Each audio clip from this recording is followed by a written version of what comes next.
Well, Russ, I'm going broke.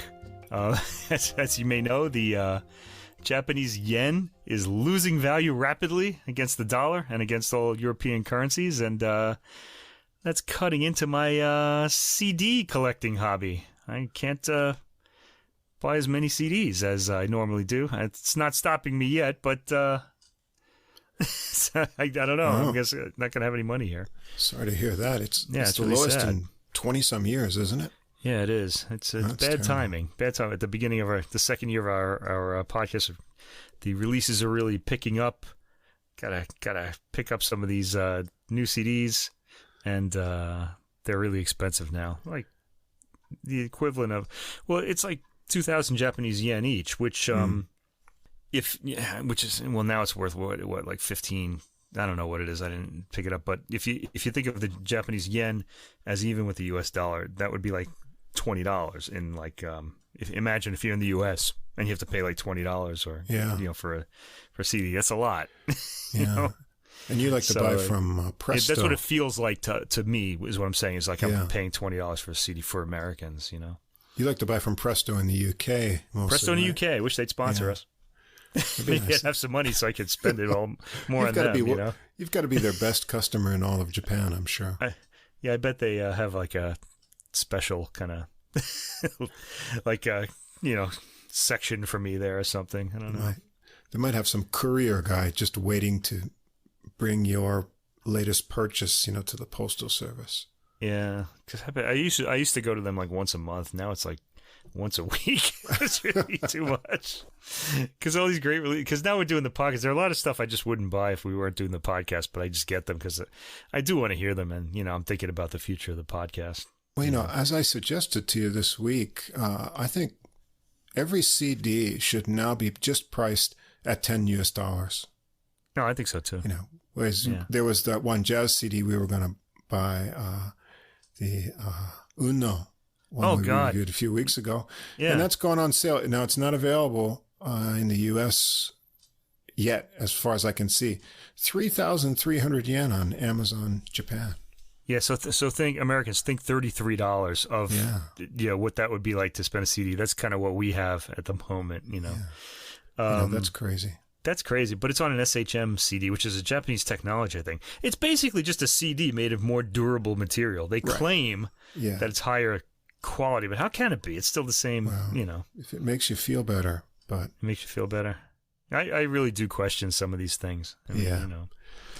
There's a lot of snake oil in the audio world, so... Well, an SACD can potentially sound better because it's just samples at a higher, sampling rate. At least depends on the master tape, of course, always. But at least most of them, the care has gone into the recording and mastering. In those, you can usually be assured that the engineers are taking pride in it. But I think that's the case in classical music, because if they're recording it to, even if they're not doing DSD direct, they still got the higher sampling rates. I think it's going to be okay. Yeah, we don't hear too many bad recordings these days. Everything sounds really good.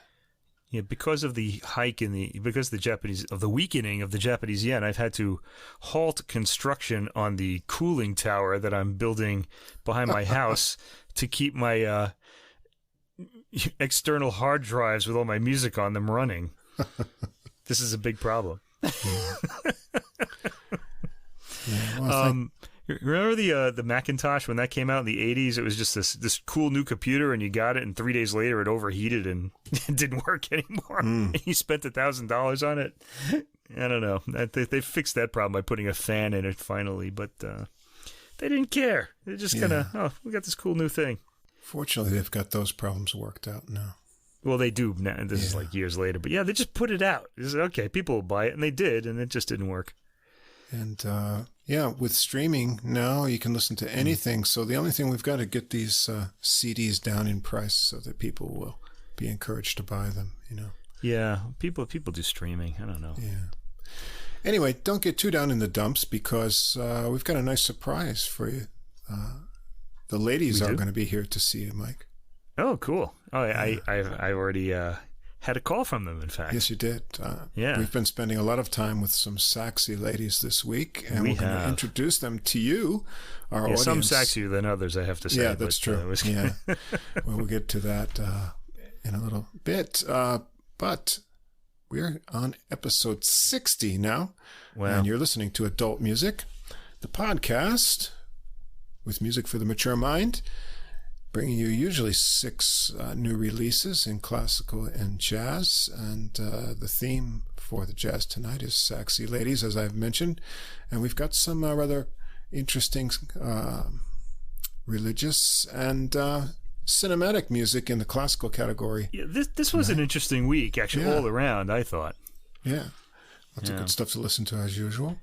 Yeah. And boy, the things are lining up. We even have ideas for next episodes already. Yeah, I've got 2 or 3 episodes planned ahead now too. Now that all these great classical releases have finally come out and are starting to arrive in the mail. The mail has been really slow too. Yeah, here in Japan. I don't know, or at least here in Kyoto. Yeah. Anyway, if Daniel's listening, we're going to get to the Renitsky next week, so we'll have a new installment of Renitsky releases. Renitsky releases, that's our new one of our new segments. Right. The show, and unfortunately today we have to do one of our other segments, which is musical necrology. Necrology, of course, meaning deaths in music, and this was a devastating week. Yeah, a few people hit the coda, huh? Yeah, people. Okay. for the never-ending fermata, I guess you could call it, or something. The coda, the coda ended. April 18th, 2022 seems to have been a just terrible day in music. First of all, on April 17th, the day before, the Romanian pianist Radu Lupu died. He was 76 years old, and he really was one of the great pianists of the 20th century. I have some recordings of him on the Decca label, especially his recording of the Brahms late piano works that just stands the test of time. It's still, I have loads of these now, in fact, by some really favorite pianists of mine, but that one is still the go-to. Really beautiful. I actually got to hear him play live once. He was at Osaka Concert Hall, maybe 10 years ago or so, and he wasn't on top form that night, unfortunately. Like, it wasn't as magnetic as his recordings are, but I was glad I got to hear him. Yeah. You know? But it was a good but not great performance. Let's just say that. I don't remember what he played either. Also, and then when April 18th came, and first of all, I should mention the British composer Harrison Birtwistle died April 18th. He was 87 years old. It's a good long life, I'd say. Yeah. I find his music to be unlistenable, to be honest. No, not unlistenable, but difficult, let's say. Well, okay. He wants that. It's very complex music. It doesn't really meet you halfway. You really have to go to one of those, right? Yeah, it's hard. He did a lot of interesting operas on Greek mythology themes, which I really liked. I kind of liked that. When you have a story and a vocal, words to kind of help you out, the music kind of goes in a little more easily if it's very difficult. If you're just left with instrumental only, right? Well, you got to kind of figure out some kind of a form that it's taking. At least I do, so that I can kind of appreciate it a bit more. And last, and this is the kind of the saddest one, is the American pianist Nicolas Angelich. I hope I said that right. He also died on April 18th, and he was 51. Oh, yeah, very young, younger than us. Yeah. Right? Yeah. Had a great career. He was a great interpreter of Brahms' piano works. And from a chronic lung disease, and I don't know what that means. That's really a bit cryptic. They said a chronic lung disease. Vague, yeah. How chronic was it? Was it from 2 years ago? Because that would mean he's a victim of the recent pandemic. But we don't know. It doesn't say that. Okay. Yeah. But they left it a little too... I understand they want privacy and things like that. Sure. But I'm just curious. It's too young to die, especially since pianists tend to live very long lives. They all go into their 80s and 90s somehow. at least in the 20th and 21st century. Rest in peace. Rest in peace, all three. And thank you for your wonderful music, everybody. In most cases, anyway, yeah. Well, even Harrison Birtwistle, I may not have appreciated him, but I know a lot of people did. And otherwise, we wouldn't know who he was. Right. But, so, yeah. All right. I remain grateful for all three. Yeah. All right. Well, on with the uplifting part of the program with the music. Before we get to that, though. Well, the unlifting part is the next 2 hours. That's right. Yeah. The next 2 hours. Yeah. Yeah. So before we get going, all the music we're going to discuss tonight, if we've got any new listeners, or just to remind our regular listeners, you'll find links for Spotify and Apple Music. Everything's available on streaming this week. And also at the top of the description, you can find a link to the full episode playlist that'll give you all the music in one place. That's on Deezer, our preferred streaming service. You can also follow our podcast there. Just look us up, Adult Music Podcast, and you'll find the podcast itself with the playlist every week, which we get out on Monday right after the podcast itself. The episode goes up. So if you want to see what we're going to talk about next week, you can find that almost a whole week early. Now, if you're listening on a service that doesn't have full descriptions or active links, you can always come over to our host site, Podbean, where all the links are easy to follow.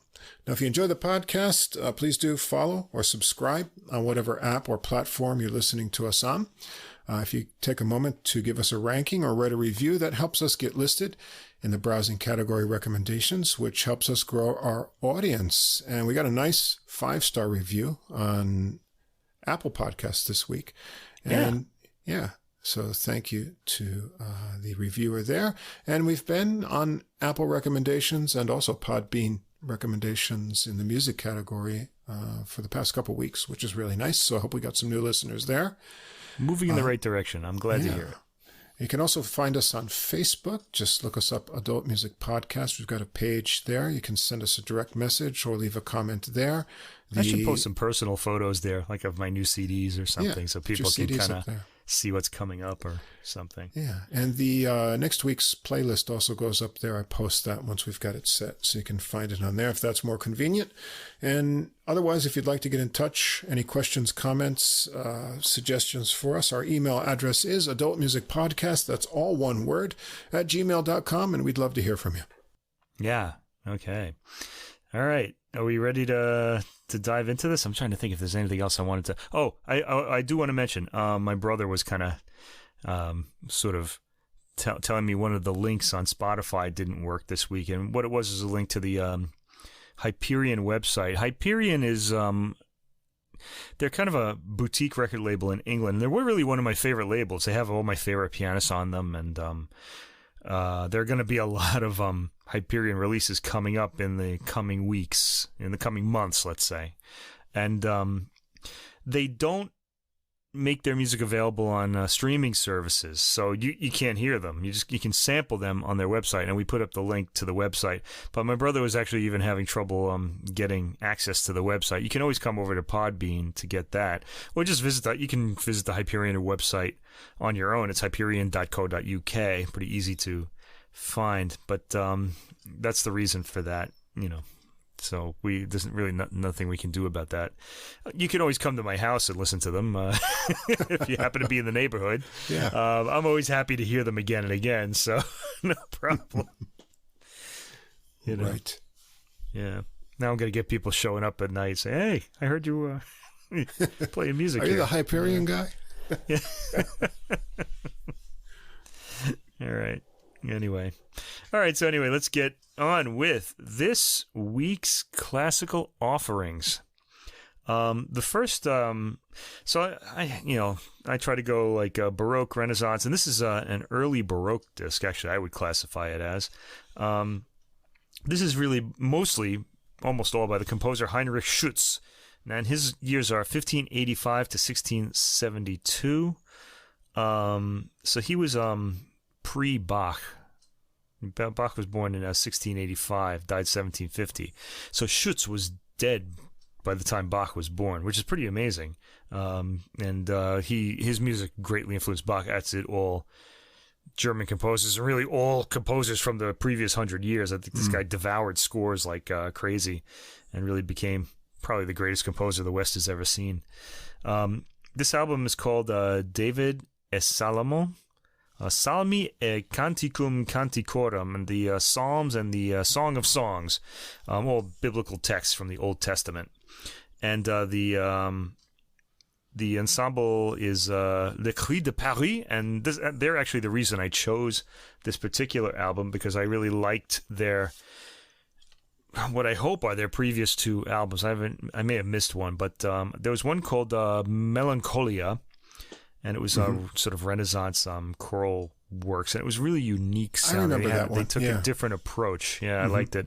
And then they had one called Passione, which was kind of more like Venetian type things. Well, here in Heinrich Schütz, David de Salomon, we have Schütz took a trip to Venice to study with Giovanni Gabrieli, who was the organist at St. Mark's in Venice at the time. And St. Mark's is rather an unusual cathedral spatially. It has all these sort of balconies and little alcoves where singers can actually stand, and they would do all these sorts of things with the sound in that gigantic cathedral, and they get all these really cool effects. And Schütz wanted to study that with Gabrieli, and also Monteverdi. Okay, so these works were all written on this disc in a span of 15 years. Schütz, like Bach, was a Protestant, and this program marks the two study trips he made to Italy, which is, of course, to this day, Catholic territory. Back then, it was the Papal States. I mean, it was, or it was a lot of it was the Papal States, but some of it was run by the Doge in Venice, or whoever kind of was in charge of that territory. And we've got period instruments here too, right? Yeah, I think so. Yeah, we do, in fact, but it's mostly voices that are important. But the period instruments, the continuo, the instruments used in the continuo really are one of the things that make this recording come alive. Yeah. Which they were really interesting. It sounded great with the subwoofer on too. Really the beautiful blend of timbres. So the first trip to Venice, he met Giovanni Gabrieli, and he studied the polychoral concertato style of cori spezzati. Spezzati means broken or split. So these separate choruses on different sides of the altar and different sides of the church, and Gabrieli would have them, make these effects by going back and forth, or having one side sing one part of the line and the other side would finish it. It was like Pink Floyd Dark Side of the Moon, like in the it's 400 years ago. It was the first surround sound system. It was the first surround sound. It was live. They did it live. Okay, so you didn't need headphones and things like that. You just go to church, and you got that experience. You needed to be in Venice to study this technique too, because the style arose because of the peculiar interior of St. Mark's. On his second trip to Italy, Schütz encountered music brimming with affetti, or feelings, and the spirit of freedom. Right, Renaissance music wasn't about feelings; it was about spirituality. It was about holiness, or things like that. And so now we're going for the emotions, which became this big deal, even to this day in Italy. Italians just love schmaltzy emotions. The more pathetic, the better. Passione. We're still like that. And the spirit of freedom in music, which is what Baroque music brought. To this day, people like to hear Baroque music, and I think that has a lot to do with it. It feels free. It was a very positive time in European history. This was, the Renaissance was full underway, and the Enlightenment was coming, and with the discoveries of, say, Sir Isaac Newton and Galileo, it really seemed like science was going to now solve all the world's problems, and people were pretty optimistic about that. And we're still waiting for that to happen. Seems to be causing a lot more these days. It caused. I don't know that it caused more than it solved, but it solved quite a few, and caused a few others that we probably could do without. Yeah. But we'll see. The scientific project goes on anyway. And these were songs by Giulio Caccini, who I love. He wrote mostly songs, art songs, and they're so beautiful. One of the most famous ones is Amarilli, which every student of song has to learn. It really exposes the voice. So if you hear a really great singer singing it, it's really beautiful.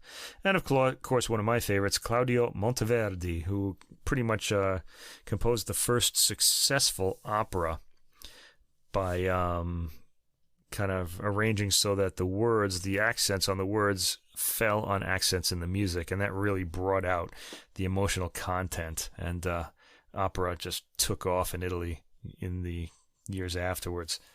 Le Cris de Paris' director is Geoffroy Jourdain. I didn't actually get a pronunciation for his name. He said that the album title, David and Salomon, King David and King Solomon from the Psalms and the Old Testament of the Bible, the album evokes change through filiation. So like David and Solomon, David was Solomon's son, and you could think of Schütz as, in a way, being a musical son of Gabriele and Monteverdi. So that's kind of what they're going for here. Schütz is also a link between German and Latin culture. These works on this disc sound very Latin. They sound very Italian, even though he's German. Sacred love and its secular corollary is another theme that runs through the album. And this is something I was commenting on a lot in the notes I wrote down while I was listening to this. The Song of Songs. The Song of Songs, as we call it in New York, is it's an erotic poem. Okay, this man and this woman singing, or it's about their love for each other, and it's attributed to Solomon. Solomon supposedly wrote it, and because it's in the Bible, people think of it as, he's really singing to God as like as a kind of like erotic love thing, and I think that's not true. Okay, but we have traditions, so we have to kind of take that into account too. A mirror image of the bride of Christ as to the Son, and the same sort of love is expressed in a different way, but through the man and wife, right? So a lot of mystics also kind of talked about like their union with God in a sensual, kind of erotic fashion. But you got to remember that King Solomon was around. Nobody knew who Jesus was yet, so he was just probably writing from his experience here, I would guess. It seems that way anyway. I mean, it's kind of a bit of a stretch to think that he's praising God in these songs. Anyway, we'll get to that when it happens. Anyway, our first track is called Alleluia, Lobet den Herren, which is in German, praise the Lord, den Herren, okay? And I put this album on thinking, okay, this will be kind of quiet, but no. There's a lot going on in this first track. Yeah, not only that, but the very first thing you hear really caught me. It made me sit up in my seat. I was like, whoa, okay. This, it really sounded like a Venetian work. I was expecting something a little more quiet and German, but this really sounds like, if you've ever heard Monteverdi's the Vespers for the Blessed Virgin. It sounds like the opening work in that, with the brass, blaring out, and these are old brass too. They're kind of like the turkey shoot brass. I really like them, Yeah. And it sounds like something Gabriele or Monteverdi might have done. It's upbeat, it's bouncy. There's lots of brass, and this wasn't what I expected from Le Cris de Paris, because I've heard their last two albums, and this really caught me by surprise. The last two albums were a little more intimate than this. They were kind of, Here, this album's intimate too, but in a different way. Here they've got a full, dense sound, and it's early Baroque and very Italian. Like the early Baroque was Italian. It started there, just like the Renaissance did. The work progresses in voice combination sections. One section will end, or at the end of one line will end, and the vocal combinations change. And that's pretty compelling, I have to say, when you hear that. It's like all this little... It's like having these different flavors of candy, with each change. It's sort of, except that it's for your ear instead of your mouth. They change more rapidly toward the end to build momentum. It's really fun. I really enjoyed listening to this, and I was just struck by because I know a little bit about the history, like I try to put my head back in that time, and I got like sort of a sense of how exciting this music must have been to the people who first heard it, because music was pretty much like when you went to church, you would hear like polyphony. You'd hear a choir singing these gorgeous, polyphonic things. But this is actually pretty exciting music for a church. It was pretty, and it was also inventive and new and really compelling, really interesting. I mean, our ears, as I've mentioned many times on this podcast, are a bit more jaded after hearing the sounds of the modern world and recorded sound and amplified music and stuff like that. So we don't really hear the same way they did. But this must have been really startling if you could imagine yourself erasing all that experience from your memory. Anyway, onwards. Second track, Die mit Tränen sehen, I guess. I don't know how to say that A with the umlaut. This starts with an intimate and pretty gorgeous organ sound. I love these old organs. They're not as full sounding as the modern ones that also double as a as dynamite for building destruction because they're so powerful. So these are a little more subtle, and they all have their own unique sound, sort of like the violins of the time. They kind of this is the one in the church in this place or things like that. Strings come in, vocals sing the text. Vocally, this is more what I'm used to from Le Cri de Paris.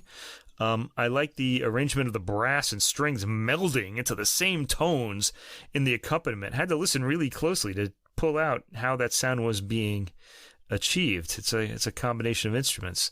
The way the vocal lines are passed back and forth, as well as the presence of the brass, still recalls that Venetian period. Third track, Ich beschwöre euch, I can't do this tonight, ihr Tochter zu Jerusalem. It's still in the Venetian setting, but we're in a very intimate setting here. The text is the Song of Songs from the Bible, from the Old Testament, which is pretty erotic, and it's sensually sung here by two female vocalists. And I was kind of happy that in this case they were female vocalists, because I got that sensuality, being a male type myself. They had longing in their voices and very sensual for that period. These people, it's not like R&B sensual. It's sensual for its time. Is that you your gotta make that allowance? What gender identification on male type? Male type? That's me, a male type. Yeah. Is that my new? Maybe we should do that instead of saying a male type. I don't know. I'm thinking of myself as male. Okay, two male voices come in for the next two lines. And I like the winding lines sung in harmony by first the women, then the men in the next verses. And they kind of trade off verses, the men's and the women's. It recalls voices. It recalls Monteverdi. I got a sense of the excitement Italian music caused at the beginning of the 17th century. There's a real frisson in this performance. Frisson is rather a convenient French word. It means like a shiver, sort of like a ooh. When you get a little slightly excited and you kind of get that sort of electricity running over your skin. That's a frisson in music, anyway. I enjoyed this. Okay, I'm enjoying this too much now. I think I have to calm down. Anyway, track 4. Anima mea liquefacta est. I love the title of this. This is also a from a psalm, but my soul is liquefied. Okay, is what it means. It's translated in the booklet as melting. Okay, but liquefacta is pretty directly translated as liquefied. You could do that too. I like that image better, I think. Here, some wind instruments are featured in the opening, and it's something like cornets. Yeah. And there's brass. Did you get that? Yeah, I got this great interplay between the male voices and the cornet. It's really a good technique there. Yeah. The text is, my soul is, I changed it to liquefied. It says, my soul melts. All right. My soul is liquefied when my beloved spoke. Yeah. Okay. I've heard that. I've had that feeling before. We're still not that far away from the past, are we? Thankfully. It's odd to have two low male voices singing this text about a man. Perhaps the beloved is God. I get the impression that when Salomon, wrote this text, he was kind of writing a dialogue between a man and a woman. Okay, like a love sort of a duet, sort of. Mm-hmm. Okay, but here the men are singing this, and I think that the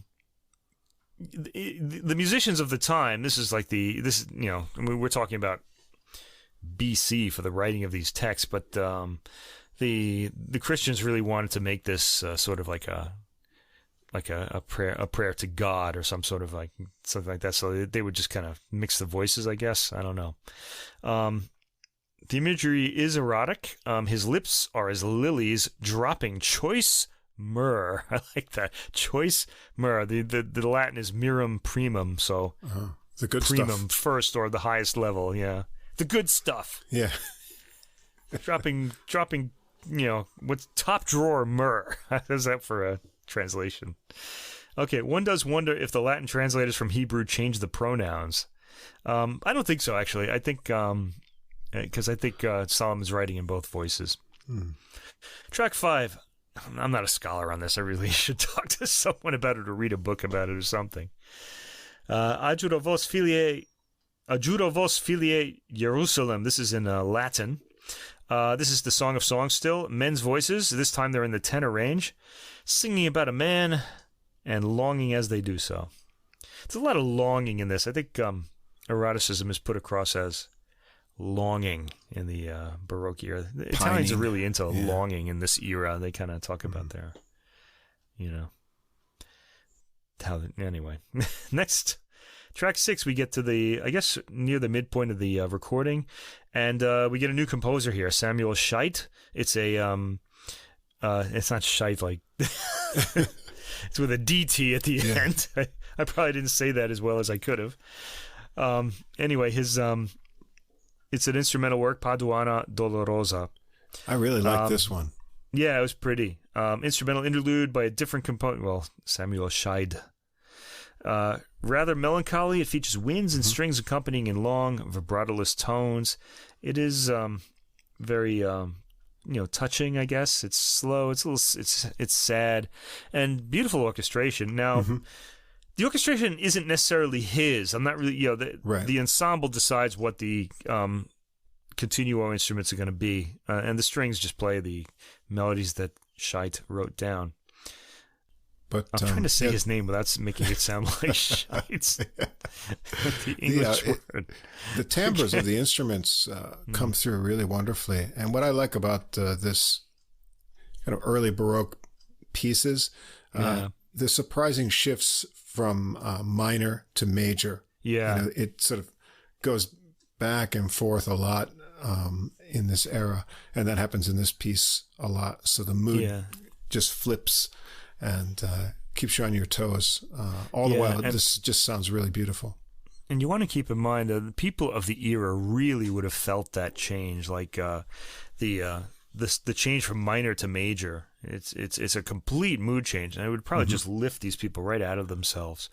Okay, we don't really hear them the same way anymore. Although sometimes you get it in pop music, there'll be a sudden change to major, and you just suddenly feel this brightness in the music. Okay, back to vocals on track 7, An den Wassern zu Babel. This is German text. It's a psalm, and it's a lament for Zion. This one's been set quite a few times, actually, and this one is for mixed choir. It's bright sounding, a little lighter. It's more in the Schütz style that I'm familiar with from older recordings, though it has an Italian brightness to it. The organ accompanies in this, and they're razor sharp, clear harmonies. I should mention at this point, this is a really beautiful recording, very clear. There's a lot of it's easy for the ear to separate the instruments. I mean, they blend together beautifully, but you can kind of they're clear enough that you can get in there and hear which instruments are playing. It's pretty remarkable. The sound is beautifully caught by the engineer. Each line features a change in the rhythm or harmonic profile, also keeping interest up. Track 8, Warum toben die Heiden? This is a German text again of Psalm 2. This one is familiar from Handel's Messiah, in English, of course, in that case. Here it's set with full chorus and brass, a la Gabriele and Monteverdi, again, with the vocal combinations changing with each verse. Again, very appealing. This must have been thrilling to hear in St. Mark's, where the singers can be placed all over the church. This particular track does well to suggest the space between vocal groups changing in the two channels. You can hear them going back and forth, and then some of the voices are a little more recessed, indicating that they're kind of further back in the church. It's well done. I liked this. Track 9, Ego dormio et cor meum vigilat, Latin text from the Song of Songs. This has an interesting subdued opening with two men singing the first line.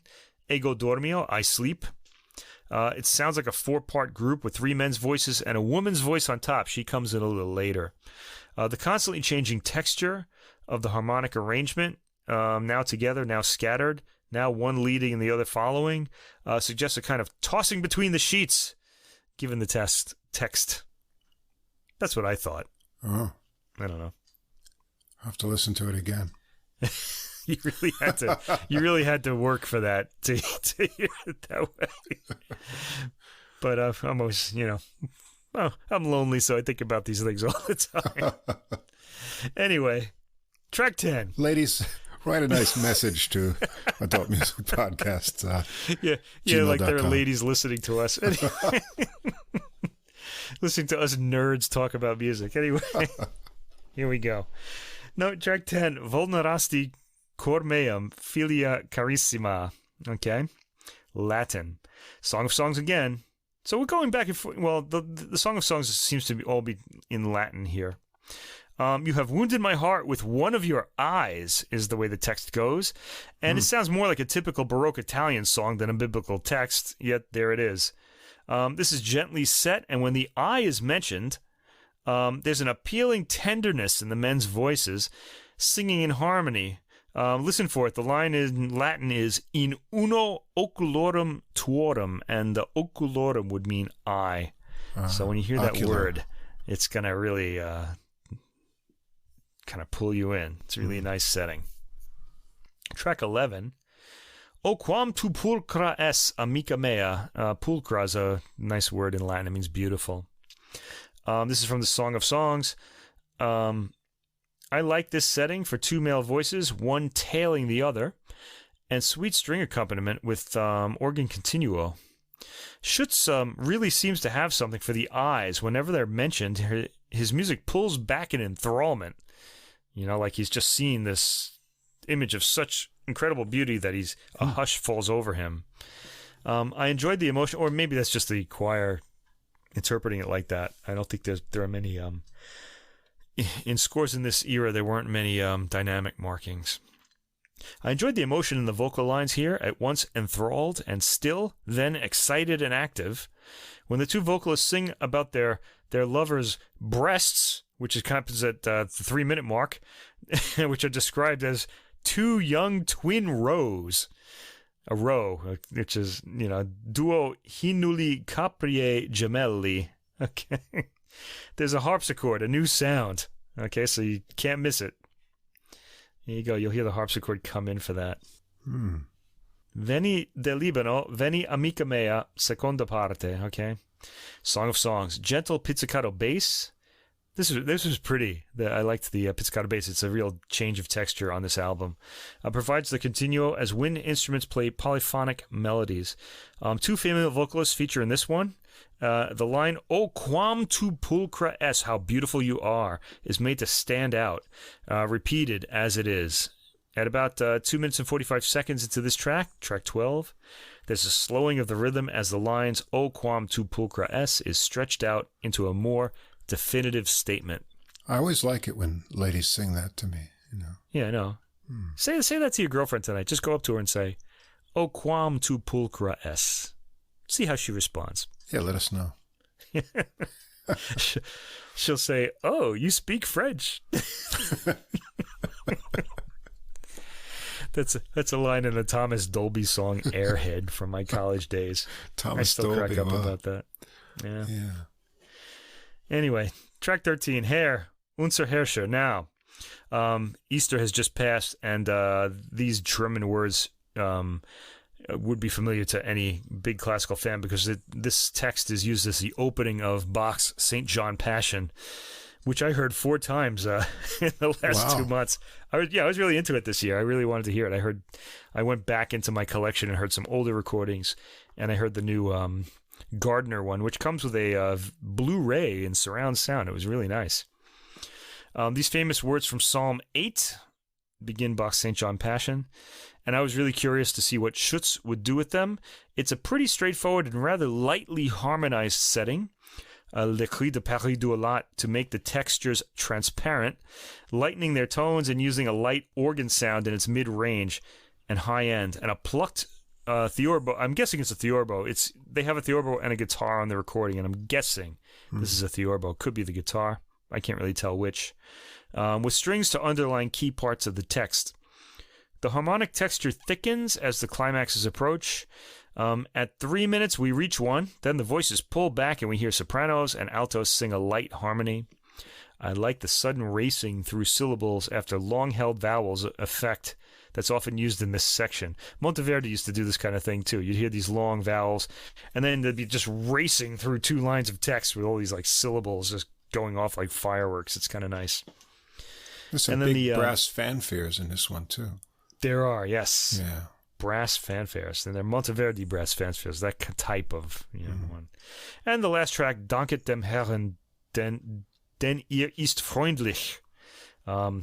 This is German, Psalm 136. So it looks like all the Psalms are in German, and the Song of Songs is in Latin on this album, using the Latin translation. A Venetian approach, starting with the tenor, accompanied by organ and brass, with the full chorus responding. The approach culminates in percussion and brass accompanying the choir after the harmonizing soloists sing their lines. Very Monteverdian. Okay, and that's the end of the album. And I have to say, I was really surprised. I thought it was a surprising and appealing album, and especially for those who like Gabrieli and Monteverdi. I didn't expect to hear these kind of sounds on this album. Their influence on Schütz's music here is undeniable, and the album is beautifully recorded, as I said, and the arrangements of the continuo and vocal placement is transparent throughout and often very creative. The harmonies are clearly audible. Individual voices can be picked out from the texture. There's a compliment to the types of voices used, as well as to the placement of the singers and the recording. It's a really beautiful and kind of like, I hate using words like thrilling for classical music. I mean, if you're a total nerd like myself, you'll think it's thrilling. But a very enjoyable recording. Le Cris de Paris continues to fascinate. And I was delightfully surprised by this record. I was expecting something totally different, and I got something better. And I love when that happens, don't you? Yeah, it's always nice to be pleasantly surprised. I like this one a lot too, mostly for the overall uplifting nature of it, the spirited instrumental something parts. Else I didn't expect, by the way. I like the balance of the instrumental and choral parts working together. I liked the instrumental interlude a lot, and the period instruments, clear recording, and the interesting use of the locations of the voices that you could sense even in stereo, hinted at bigger ideas that were happening at the time using space. So it puts you in a good mood. It's interesting music, and if you look at the lyrics and the biblical references for the stories, it makes it even more intriguing. So definitely a good one to check out. Yeah, and it's erotic.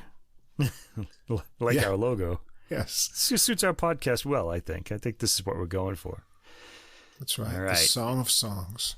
Song of Songs. Okay. And we are, of course, the podcast with podcasts. Yes. Yeah, I like to think so anyway. All right. Second, what would I call it? It's an album for tonight. A composer. Now, this is Ennio Morricone. Cinema Suites for Violin and Orchestra. This is performed by Marco Serino on violin, Orchestra Haydn di Bolzano at Trento, and Andrea Morricone conducting. And this is on the Arcana label. I should mention that the previous album was on Harmonia Mundi. I don't think I mentioned that. Anyway, the Morricone album I'm going to talk about now is on the Italian Arcana label. And what this is toward the end of the 1980s, Morricone began reworking some of the famous scores originally composed for film and television. We all know these very familiar themes from those, especially the Sergio Leone movies, but he also did themes for Giuseppe Tornatore. It's people who saw Cinema Paradiso will remember some of those, and a few others. So he produced a number of suites that he envisaged for concert performance, and he emphasizes connections and relations. This I can vouch for, having heard the recording. Similarities and or contrasts between compositions from different periods in his career. In the early 2000s, the concerto suites were further developed and transformed into versions for solo instrument and orchestra. And with the soloist recorded here, Marco Serino, Morricone completed his revision of all the versions of the suites for the version heard here for violin and orchestra. He completed this in 2020, the year he died. Okay. So I was kind of interested to hear this because last year we heard a jazz recording that picked up some Morricone themes. Yeah, that was pretty exciting. That was an exciting recording. Yeah. And this one, well, it wasn't exciting. Let's just put it that way. No, it's pretty. But it's pretty. It stays pretty subdued for most of the program. Well, that was my whole issue with it. It doesn't change much, and the orchestration doesn't really change much either. There are subtle differences from piece to piece, but anyway, let's talk about this. The first suite is the Sergio Leone suite, and these would be to listeners the most popular themes that Morricone wrote. I mean, they're almost like cultural artifacts now. It starts with Deborah's theme from Once Upon a Time in America, a movie I still haven't seen, by the way. Oh, really? I have not seen this one. Got to see that. Yeah, definitely. I know, right? I remember when it came out, too, in the 80s, and I didn't go. I saw every movie that came out then, and not this one somehow. I don't know. Maybe I did see it, and I just don't remember. That can't be. Anyway, this has the thing I'm struck with is the romantic sound of this, and that's really going to be true of every work on this album. The violin is very lush and plays the familiar melody clearly and with affection for it. There's a piano accompanying, backed by strings. The strings eventually take over. The piece does sound very atmospheric and filmic, like the scores from films from a bygone day. So I kind of think of these big Hollywood type productions. This just sort of does a natural fade and goes into the next section, which is Cockey's song from Once Upon a Time in America. Nice transition. This has rougher material for the violin. And the impression of Cockey's character is really well, put across, I think, by this theme. Third, the main theme from Once Upon a Time in America. And I think what makes this stand out from the actual film scores are the gorgeous and often clever transitions into the different themes. One can easily hear the relationships in this context. And this particular section is very brief at 1 minute and 39 seconds. Next comes the main theme from Once Upon a Time in the West, a different movie. There's a pause before this starts, but the strings come in on the same chord, just with a slightly altered melodic figure. There's a celesta in this section, which the violin responds to, very warm strings toward the end, and there's a harp arpeggio accompanying. This is almost Brucknerian. And the fifth track is the last of the Sergio Leone suite, The Ecstasy of Gold from the Good, the Bad, and the Ugly. And we get close to the famous do-do-do-do-do theme from that movie without hearing it. This may be the dynamic peak of the album here as far as volume goes. Yeah, seamless transition to this very slow theme. About 1 minute in, the very familiar horse riding rhythm and theme from the movie come in. Very Western sounding, prototypical in fact. It's pretty rousing. I'm sure it raised smiles in the concert hall. You do hear the that wah wah famous theme in the second minute. He kind of throws that in there. I think I have the who recorded these as kind of pop hits. Oh, Hugo Montenegro. I have that recorded. That 1968 or something. He did all the Good, the Bad, and the Ugly. There was a 1990s recording of these themes too by like a small ensemble too that I don't think I have it anymore. Oh well, I didn't see it in there in the collection there. Okay, next comes a work called Canone Inverso. Canone Inverso 1 and 2. The violin starts and the piano comes back in to start the theme. This is still in the romantic vein, but it's a more subtle theme with counterpoint between the violin and orchestra. Incidentally, by this point I'm thinking none of this sounds terribly challenging for the violinist. He's really tasked with producing this really sweet melodic sound. Yeah, very and sweet. That's about it. Actually, you're not going to get any violin fireworks on this album, which is really a shame. I mean, they should have, given the violinist something to do. I mean, he is the solo instrument. He could stand to show some technique. The Canone Inverso March, Leandro Piccioni on the piano on this, and it is a march. The violin scurries from register to register as the orchestra marches on. There's a warm kind of like brushed string ending, familiar from music like Debussy or the early 20th century big orchestras. And the last part is Finale Interrotto. This is a seamless transition to this section with the thematic material being heavily stated in the orchestra, with the violin sometimes taking it, sometimes accompanying. This is kind of syrupy in the orchestration at the end.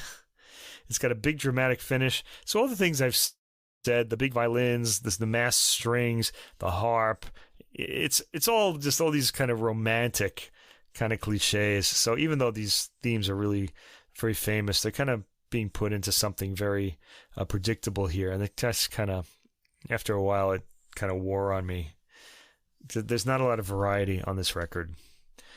Okay, we get to the Giuseppe Tornatore suite. The first is the theme Playing Love from the movie The Legend of 1900.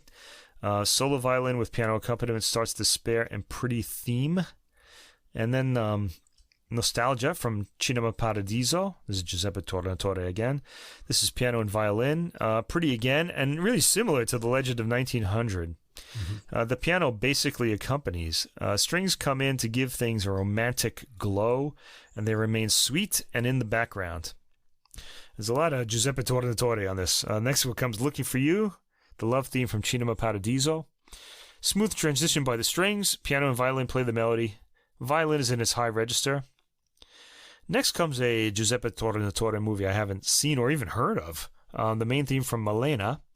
This is a solo violin, pointedly plays the opening, and then a pedal bass comes in, then warm strings.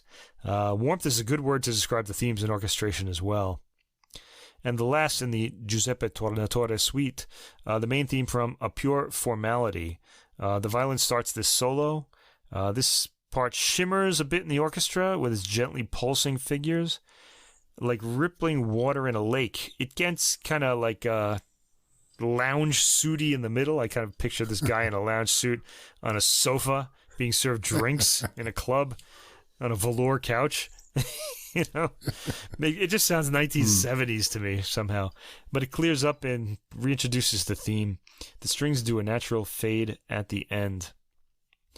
Next comes a very brief suite from The Mission, his film The Mission.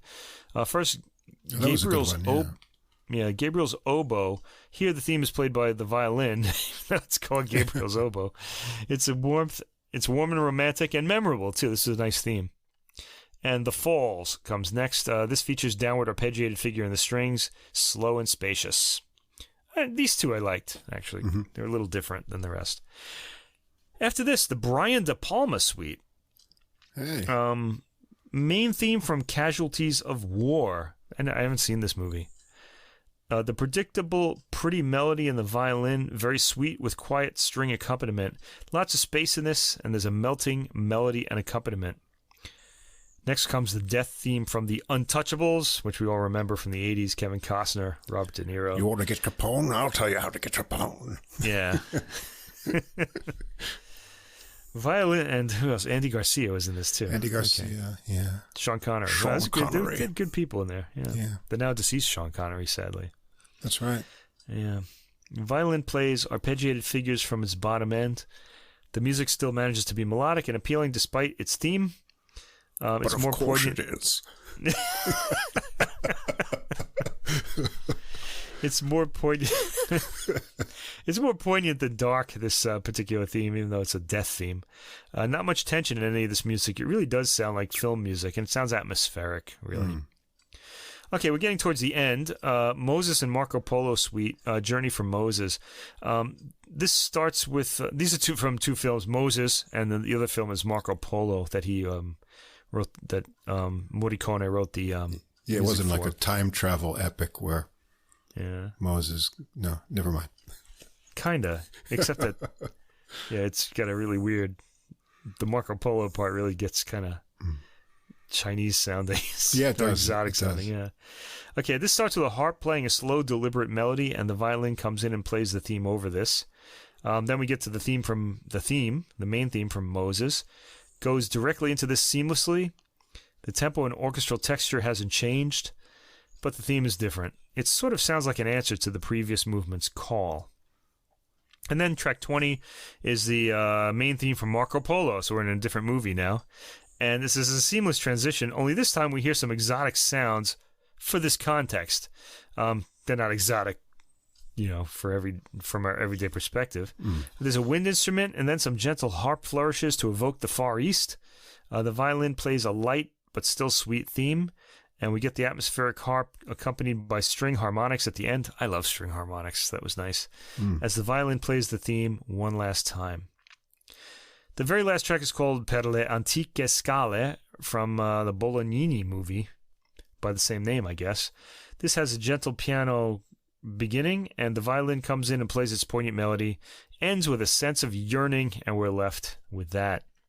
Okay, so this is an enjoyable album. It's very easy on the ear. I was expecting something a lot more fun, though, I guess because of the jazz album we heard last year, and just other kind of approaches to Morricone's music. This is really not an album for the adventurous. It's a bit syrupy, and I think listening to this gave me diabetes. I had low blood sugar before it started, and then high blood sugar by the end. It went in through my ears. It's a very sweet-sounding violin, and it's the same throughout the album. Yeah, there wasn't much variety of tone. It never rises above a sort of certain dynamic, and it's a little bit too bad. I mean, in one way, I understand the presentation. Morricone was one of the most prolific composers. He just churned out so much material, and the thing is, it's all beautiful, great melodies that are memorable. Great melodies, that was his gift. Yeah. But as far as an exciting presentation, it's rather static and, not terribly involving. If you do want to check out the one we were referring to, you got to go all the way back to episode 9, appropriately titled A Fistful of Music. And it was a good episode title. It was. The Morricone album we're referring to is on Warner Classics. It was Morricone Stories by Stefano Di Battista, who does jazz versions of a lot of his movie themes. They work really well. Yeah, on soprano sax. It's a pretty exciting album. So you can hear Gabriel's oboe on soprano sax instead of violin. But check it out. I should mention this album. We should mention, he writes such memorable tunes. The themes are appealing. They're all kind of samey, but the tunes are so appealing that you kind of can let them go. Beautifully recorded and full sound. The strings just kind of, just envelop you in your room like a nice warm bath. There's not enough variety of timbre to keep the ear interested throughout on this album. A little more variety would have been welcome. It's easy listening classical, really. So if you're just kind of wading into classical music, this would be a good place to start, I guess. But it's the kind of thing, though, where when people say, classical music is boring, I mean, if you play this, they'll kind of think you're one of these old people that likes boring music. I hate to say that about Morricone, but because I do like his music a lot, his themes. Yeah. Incidentally, there's a kind of sameness. I got the impression, though, like he's trying to show the relationship between the themes in his movies, but I got the impression that they all are kind of related. I think it reminded me of that whole John Williams thing, one of the most famous film composers of the 20th and now 21st century. He orchestrated a movie called Born Free about lions, and it had a theme song that he wrote, and it went, Born free, free as the wind blows, if anybody remembers that. And if you think that only 20 years later he did the main theme to Star Wars, it's the Born Free theme upside down. Dun, dun, dun, dun, dun, dun, dun. Born free, free as the wind blows. It's the same rhythm. Right. Except that it's upside down. I don't know. He's, hey, Vivaldi did it, so yeah, why not? We can't really complain. Little recycling. Bach did it too. All right. Our last classical offering for tonight is actually a pretty interesting piece by the conductor and composer Esa-Pekka Salonen, Finnish composer and conductor, his cello concerto. And this album is coupled with Ravel's Sonata for Violin and Cello, a work I really love. So I really wanted to hear this because I will jump at any opportunity to hear Ravel's Sonata for Violin and Cello. This particular one is played by Nicolas Altstaedt, a cellist that I really happen to like.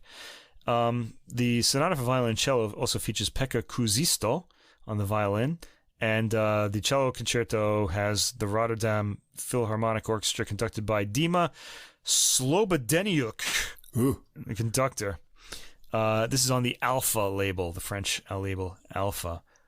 I got interested in this. The cello concerto was written for Yo-Yo Ma, and we heard the recording.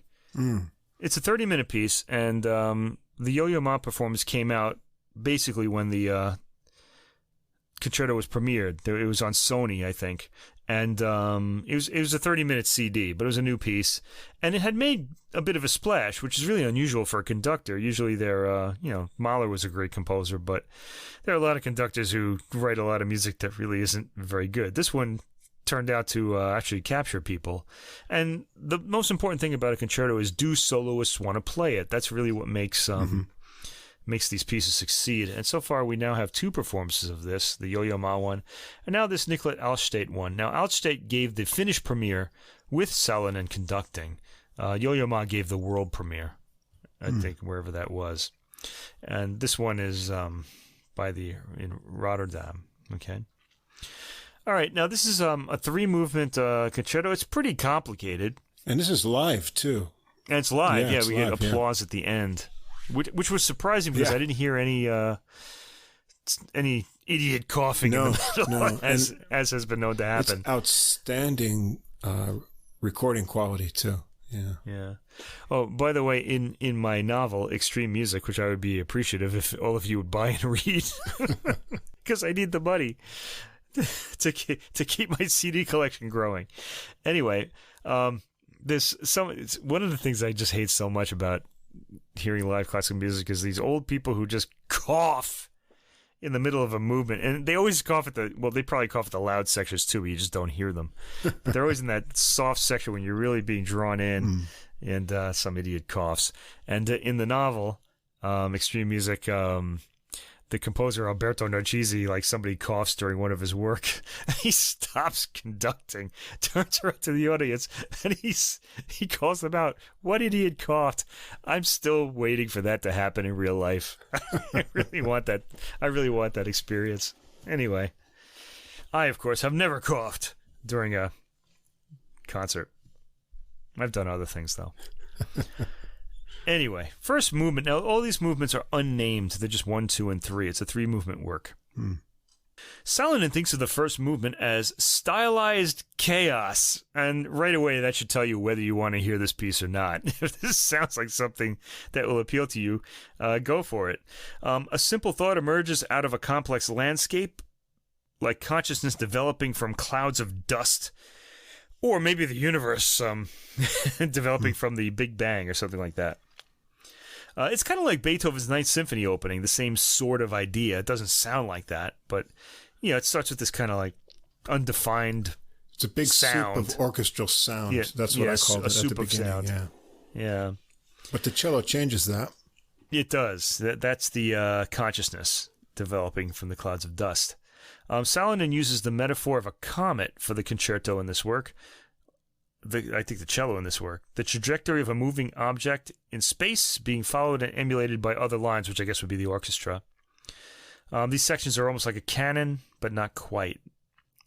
Okay, this is a 13-minute movement. It's pretty chaotic at the beginning, with lots of interesting timbres and rhythms peeking out of the texture. Like, this is a nice recording that way. They made it like appealing to the ear.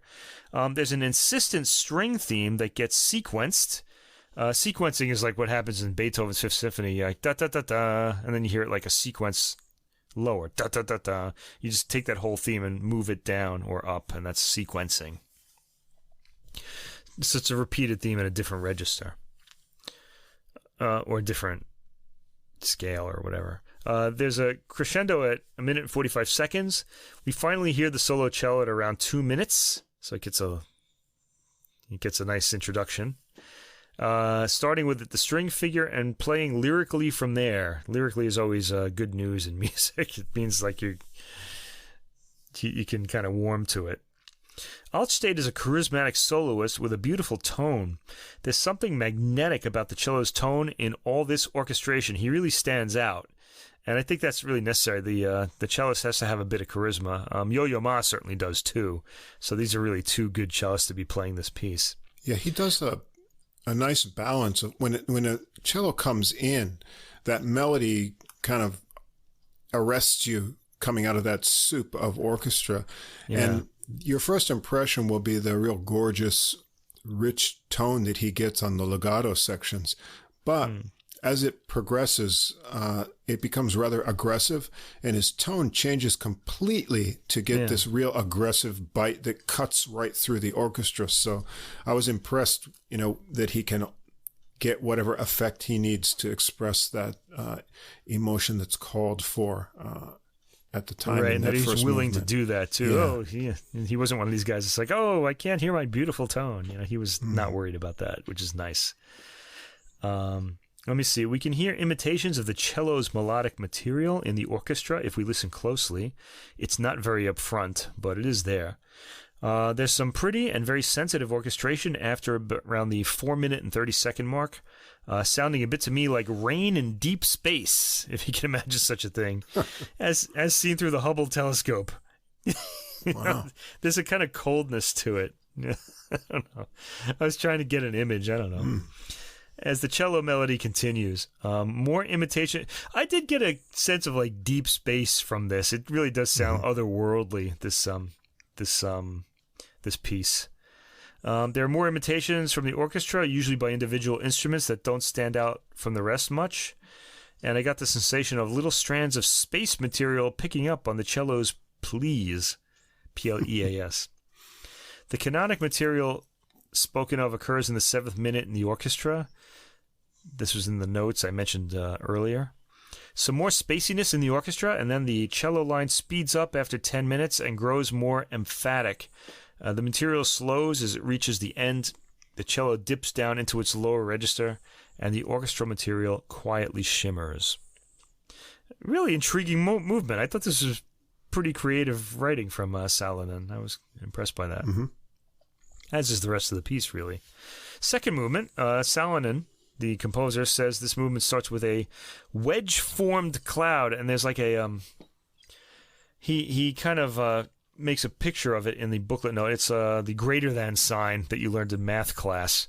So, in other words, there's this wide kind of range in the orchestra, and it kind of narrows down into like a funnel-like,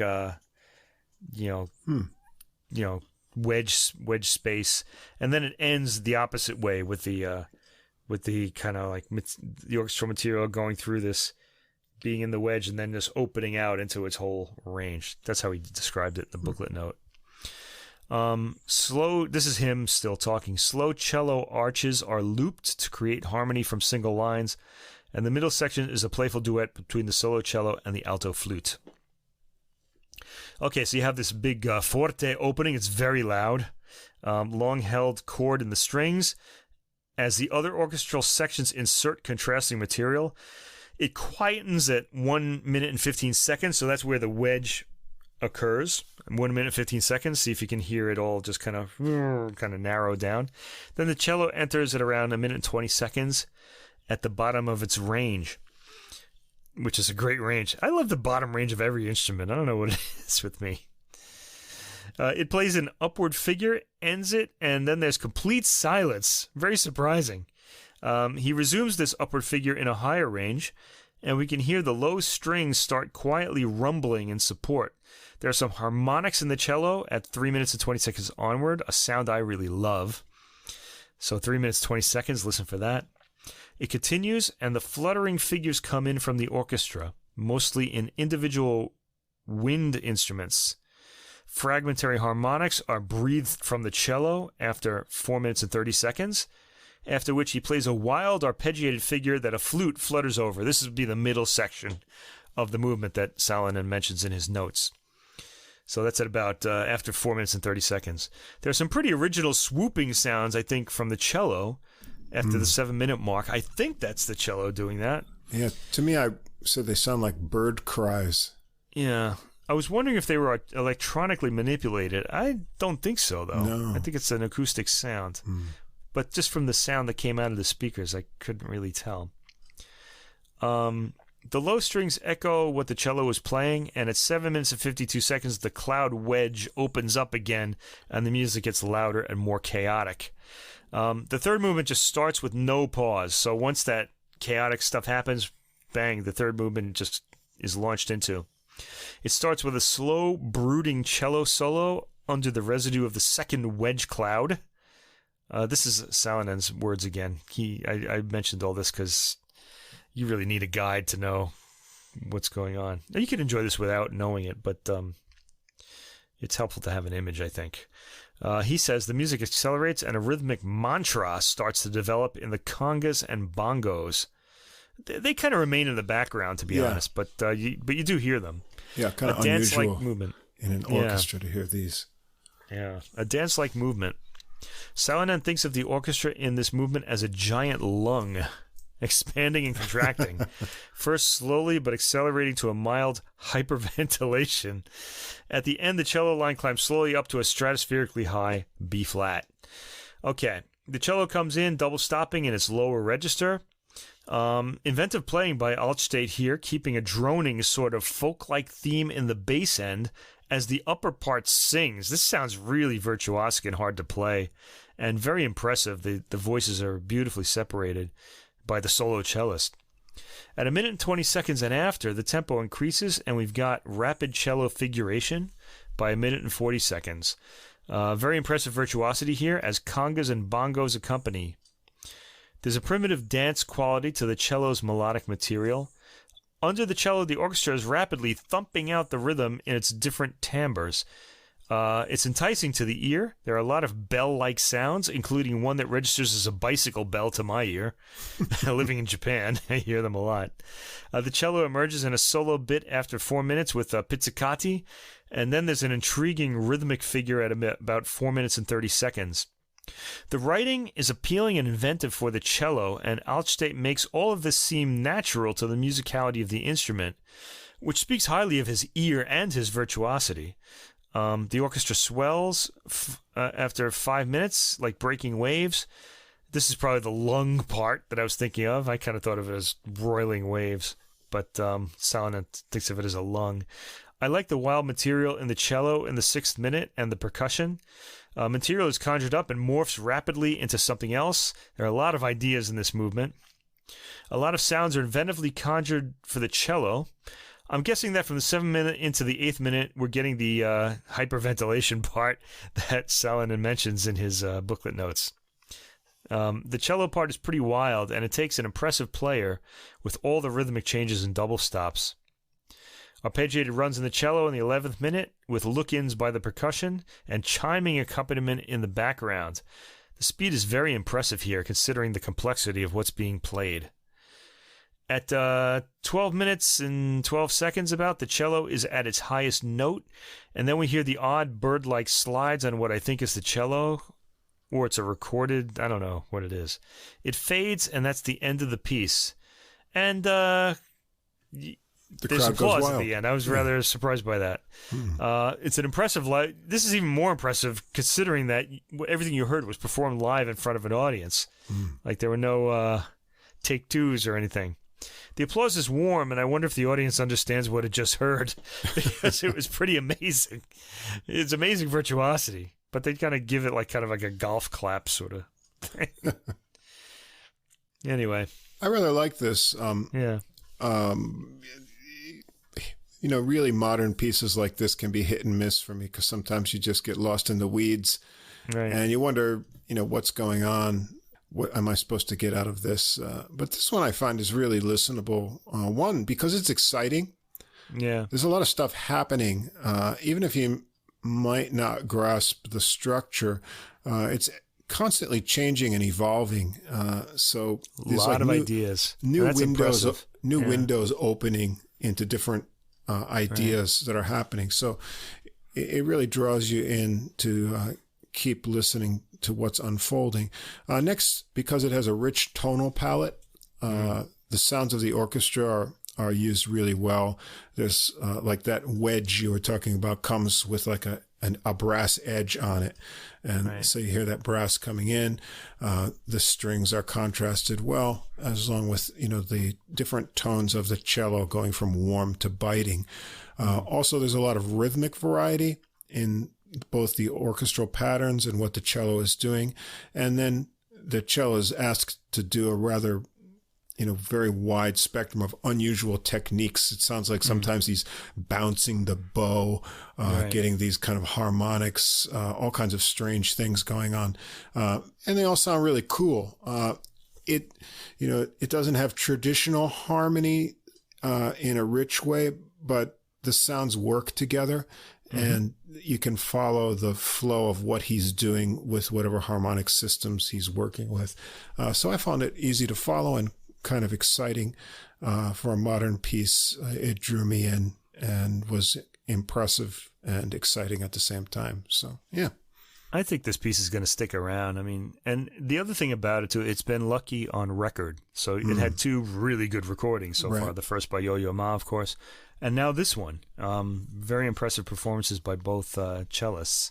So I think it's I think we're going to be hearing a little more of it. Anyway, this particular recording, unlike the Yo-Yo Ma, which only had the cello concerto and that was it, here Nicolas Altstaedt includes Maurice Ravel's Sonata in A minor for violin and cello, composed in 1920 to 1922. And this was recorded on October 2019. I should mention that the cello concerto we just heard was composed in 2017, so it's a relatively new piece. And this particular performance was recorded in 2018, December 2018. So it's a little old. I mean, it was recorded right after the piece was written, but I guess Yo-Yo Ma gave the premiere, and I guess he had the rights to it for a while, so this didn't get recorded. This didn't get released until recently.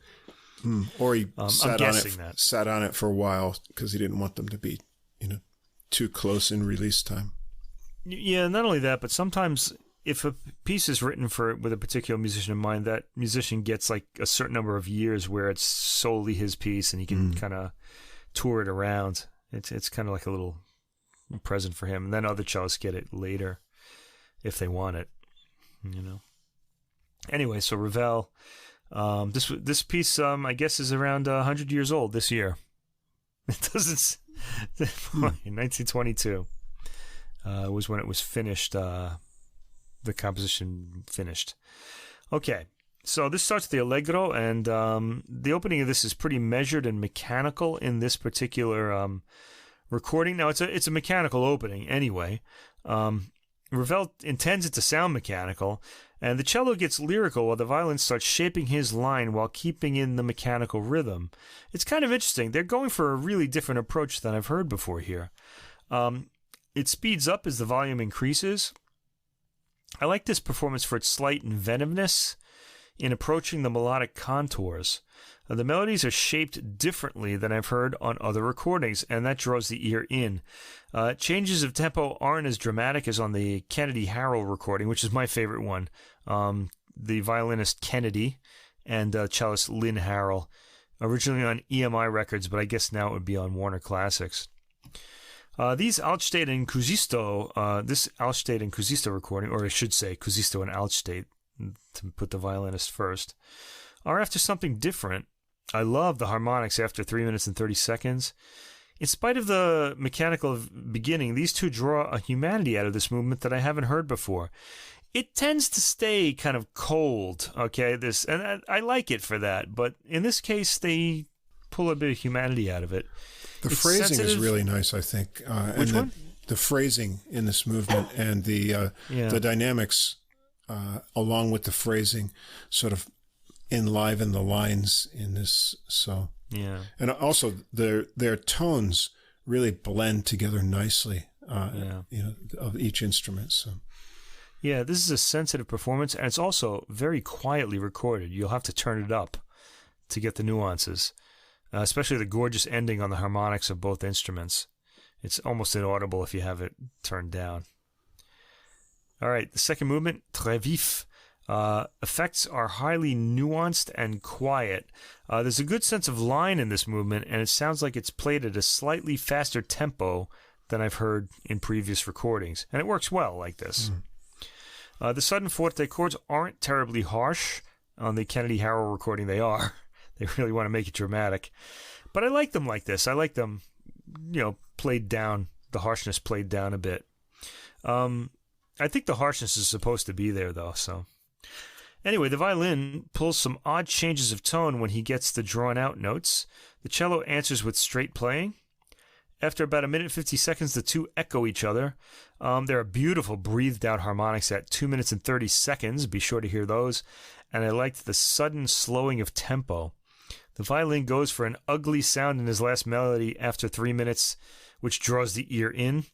The ending pizzicato pops quietly, not as startlingly as the Kennedy Harrell recording. That's really my go-to recording, so I always kind of reference that. Third movement, lent, and along with the first movement, my favorite movement. I like these two. The cello has the opening melody, and he takes it very slowly this time, so the hook doesn't quite come out, and these musicians want us to focus on the harmony, given the tempo. So we're hearing the note against note part more than we're hearing the melodic material due to the tempo. This is very quietly recorded, and you'll have to turn it up to really pick up what's going on. Kuusisto goes for a lot of uglier sounds for contrast. I'm just using the word ugly. I don't know. Maybe there's a better word for it, but he wants this contrast here. There's a particularly harsh sound to the ensemble as the crescendo at around 3 minutes and 20 seconds comes in. This is all to draw out the harmony, which makes the instruments clash. I like the slow, almost frozen emotion at 4 minutes and 30 seconds. This movement isn't coming across as reassuringly as it has in the past. That's by design. They want it to be a little troubling, I think, these two musicians. It's got a very subtle and quiet ending. Mm-hmm. Needless to say, I prefer the more familiar version, but this was really intriguing. I liked what they did here. I liked the chances they took. Fourth movement, vif avec entrain. A rather swashbuckling beginning as the cello plays a theme where the bow is bouncing off the strings, which the violin picks up and continues with. There are some intriguing harsh sounds in the movement. The violin really slashes at its sudden chords. There are slight pauses before the violin plays a slithering downward figure. The sounds, again, especially by Kuusisto, are designed to change one's perception of the piece. So if you already know this piece, this is really a performance for you, because he wants to give you something else. If you're hearing it for the first time, I'd say hear the Kennedy and Lynn Harrell recording first. The middle section, started by the cello at 2 minutes and 35 seconds, is taken at a quicker pace than usual. The opening material returns, and we've got good momentum to the end. Again, the pizzicato that ends the piece is underplayed, so we're left more with the impression of the final bowed notes we hear. I thought this was a pretty original reading of the piece, and a successful one, but I prefer my tried-and-true versions, especially Kennedy Harrell. I'll listen to this again, though. I liked it. It was it really kind of caught my ear. Yeah, I enjoyed as I said, the blend of the two instruments, and I like what they did with dynamic contrast throughout the movements. bringing out the differences in the lines along with the phrasing and the variance of tone going in between kind of softer, sweeter tones on the legato passages and then ending up in the final movement. It gets really kind of biting and dissonant, but it ends kind of satisfyingly. In kind of enjoying this performance in contrast with the big orchestral sound. As you say, it's recorded at a rather low level. I think that picks up the dynamic contrast nicely, but you'll have to sort of snuggle up or turn the volume up to get the nuances of a lot of the things they're doing here. Right. Okay, and there's your classical for this week. And you had said something about getting a visit from Saxy ladies. What's going on with that? That's right. Well, yeah. I don't know how it all began, but I have a huge listening list now. It's 28 pages long. Yeah, mine suddenly got bigger too. I got the next 3 or 4 weeks planned actually already, so I'm all set. I can relax a bit. So there's hundreds and hundreds of albums I've got on there in different categories, and the sax list was getting kind of big. And I noticed, and I don't know if it was because March was Women's History Month or something like that, but there were lots of ladies showing up in the new recordings as leaders, and just within a short amount of time, I had a bunch of female sax players on my list. So I thought, well, that could be an interesting grouping, and we could call it Saxy Ladies.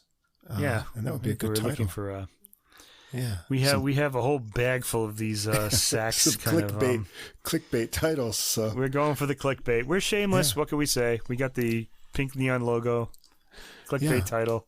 There you go. And actually, I got a couple more. I'll mention them at the end that didn't make the cut for time and other reasons, but I'll just throw them out there. But the first 2 on the list here have gotten a lot of jazz press. So I saw these in the magazines and websites and stuff. So I thought, well, okay, let's line them up. And so I'm lining them up in saving the best for last, at least for me. No, for me too. Yeah. I know what it's going to be. Yeah. Yeah. There was one that was head and shoulders above the rest for us. And probably given our taste. Slip under the radar and into jazz obscurity for most listeners just because of the label and where it comes from. And because it's not on a CD, because that means it might slip from my memory too, unless they release a CD. I think you can get it. I did find the record label webpage, and so you have to get it from the record label webpage. Yeah, at least here, maybe in Europe, I don't know. Anyway, we'll get to all of that. We're going to start out, though, on the Blue Note label, which is probably why this got a lot of press, because everyone knows Blue Note. This is the tenor saxophonist Melissa Aldana and her new recording, 12 Stars. Now, she got a Grammy nomination in the past. That was with Artemis, the ensemble. Right, the ensemble. She's the all women ensemble. Yeah, so that got a lot of attention. She's originally from Santiago, Chile, now Brooklyn-based. So she's gotten some attention as a band leader, and also here she's got an album that's dealing with some different life topics as an inspiration that she mentions: child rearing, familial forgiveness, acceptance, self-love, and her deep interest in tarot. Which is where the title comes from. Yeah. Right? So anyway, this album is produced by the guitarist on here, Lej Lund, who also performs with, let's see, who else we have on here. So as I said, Aldana on tenor sax, Lund, the producer and guitar, Sullivan Fortner on piano and Fender Rhodes, Kush Abade on drums, and Pablo Menares on bass. And we start out with a track called Falling. This one begins kind of a bass heartbeat with a guitar intro. The piano comes in. Lind adds some spacey guitar effects, which come up a lot on this recording. Yeah. Then Aldana comes in on the melody, which is kind of sparse with a lot of space, you'll be struck by her sound, which is rather small sound for a tenor saxophone. It works well when she goes up into the higher register on the next segment of the melody, and she does like to work in the higher register, which is all the more unique. In this case, it comes out in unison with the guitar. Her solo here is kind of explorative in this free landscape that's created with the sounds, and also Abadé's open style of drumming and these low and dense chords way down below by Fortner. She adds a lot of extended notes, often in the high register again. Fortner has a piano solo here too that floats over the rhythms, lots of cascading ideas. Lund is restrained through most of the tune. He adds chords and the occasional strange effect. And then after a return to the melody, Aldana blows some flurries, ending in an unexpected honk. It's a kind of modern feel, rather loose in the way that it hangs together, but they seem comfortable with it. Yeah, it's pretty appealing to the listener, too. It's not, not a really tough listen. So most of these, the first track and this next one are both credited to both Lund and Aldana as writers. Next, we've got Intuition. This one begins with Lund in a muted rhythmic groove on guitar. Let's get some piano sprinkles on top, if you imagine like a cupcake with those little sprinkles on there. Aldana comes in on the melody, and again, Lund comes in unison there. Abadé keeps a kind of processional beat on snare underneath that drops out for effect that you notice it's gone. There's a dreamy section of strange chords in contrast to the main melody before it returns. Aldana's solos more melodically on this tune than the opening track. Just some fast-running passages that contrasts with more high-register ideas. Lund takes a solo with free-running lines and a deep C reverb. I mean, this is almost like a sonar sound you're going to hear coming through the walls of a sub or something. They repeat the melody, and Aldana and Lund get a little more free time over the piano chords before the tune slows to the end. It's a relaxed overall vibe to this tune. Next, we've got a tune by Pablo Menares, Intro to Amelia. So the following tune is Amelia. So this is just a kind of little snippet here. It's a bass line set with some kind of pitch-bendy guitar that creates a swirling atmosphere into the actual Amelia, which is by Lund and Aldana. The bass and guitar now kind of create a regular slow groove in 4 for a ballad melody by Aldana. There's thick Rhodes and guitar chords that make a dense, fuzzy bed of sound under Aldana's clear sax in contrast. Lund solos first, again fluid, but his sound is like it's under a fuzzy blanket that Grandma knitted in the closet.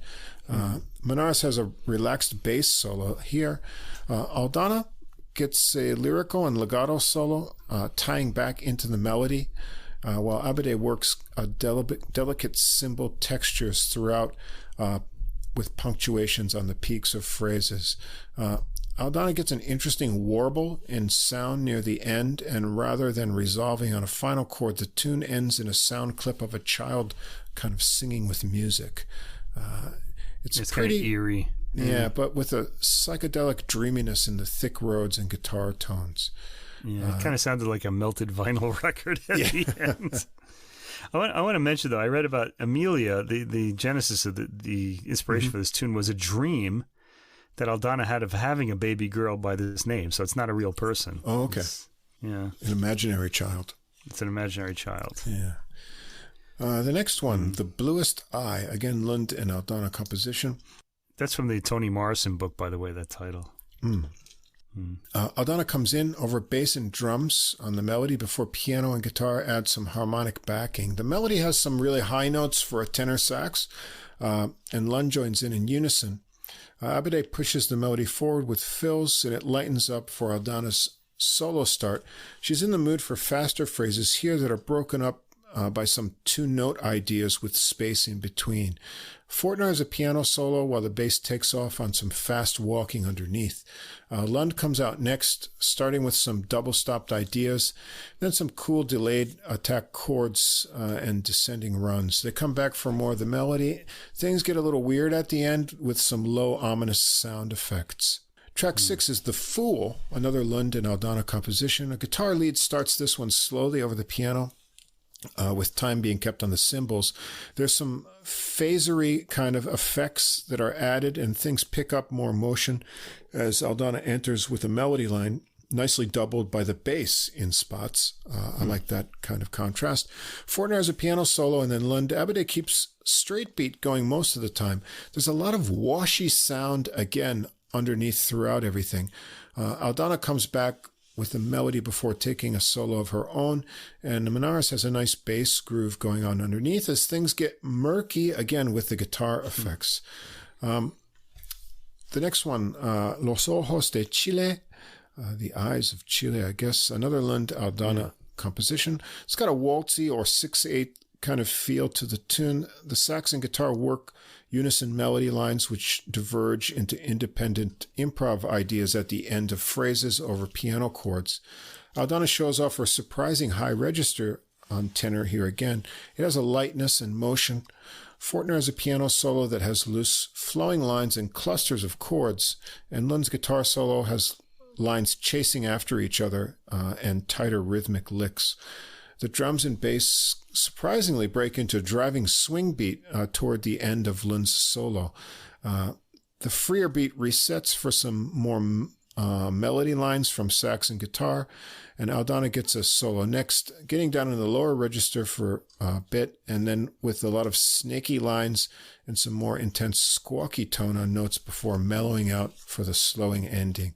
Lund has some spacey synthy tones going on under her solo in this tune as well. And then we end up with the title track 12 Stars, another Lund Aldana composition.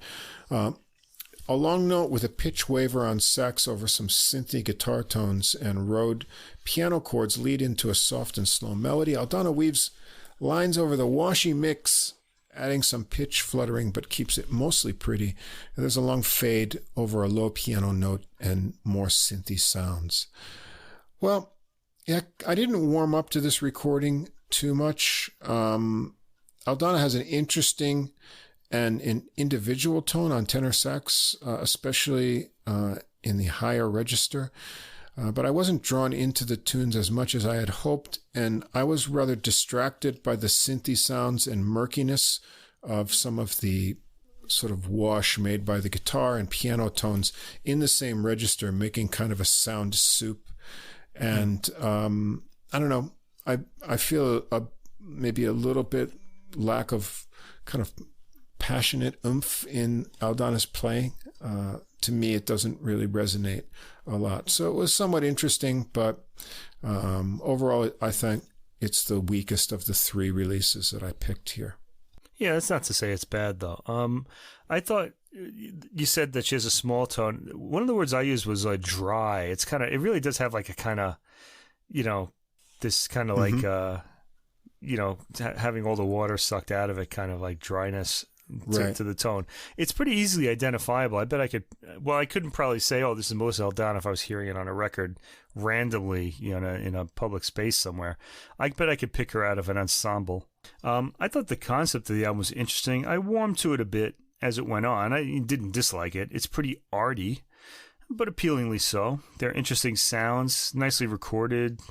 The piano and guitar sound are especially lovely when the guitar isn't playing with the harmonics, with the electronics, really. When they're both playing quiet, non-legato material. Yeah, I liked the concept to the whole tarot card thing. It makes it a little mysterious. So I thought this was pretty good. I was interested to hear it. Okay, you liked it more than I did. Yeah, and I'll probably revisit it, but I wasn't like. I think it's the kind of recording that takes a few listens to really, pick up, what she's after, because it's not familiar. It's unfamiliar. Let's just say that. I mean, they're new original compositions, so yeah.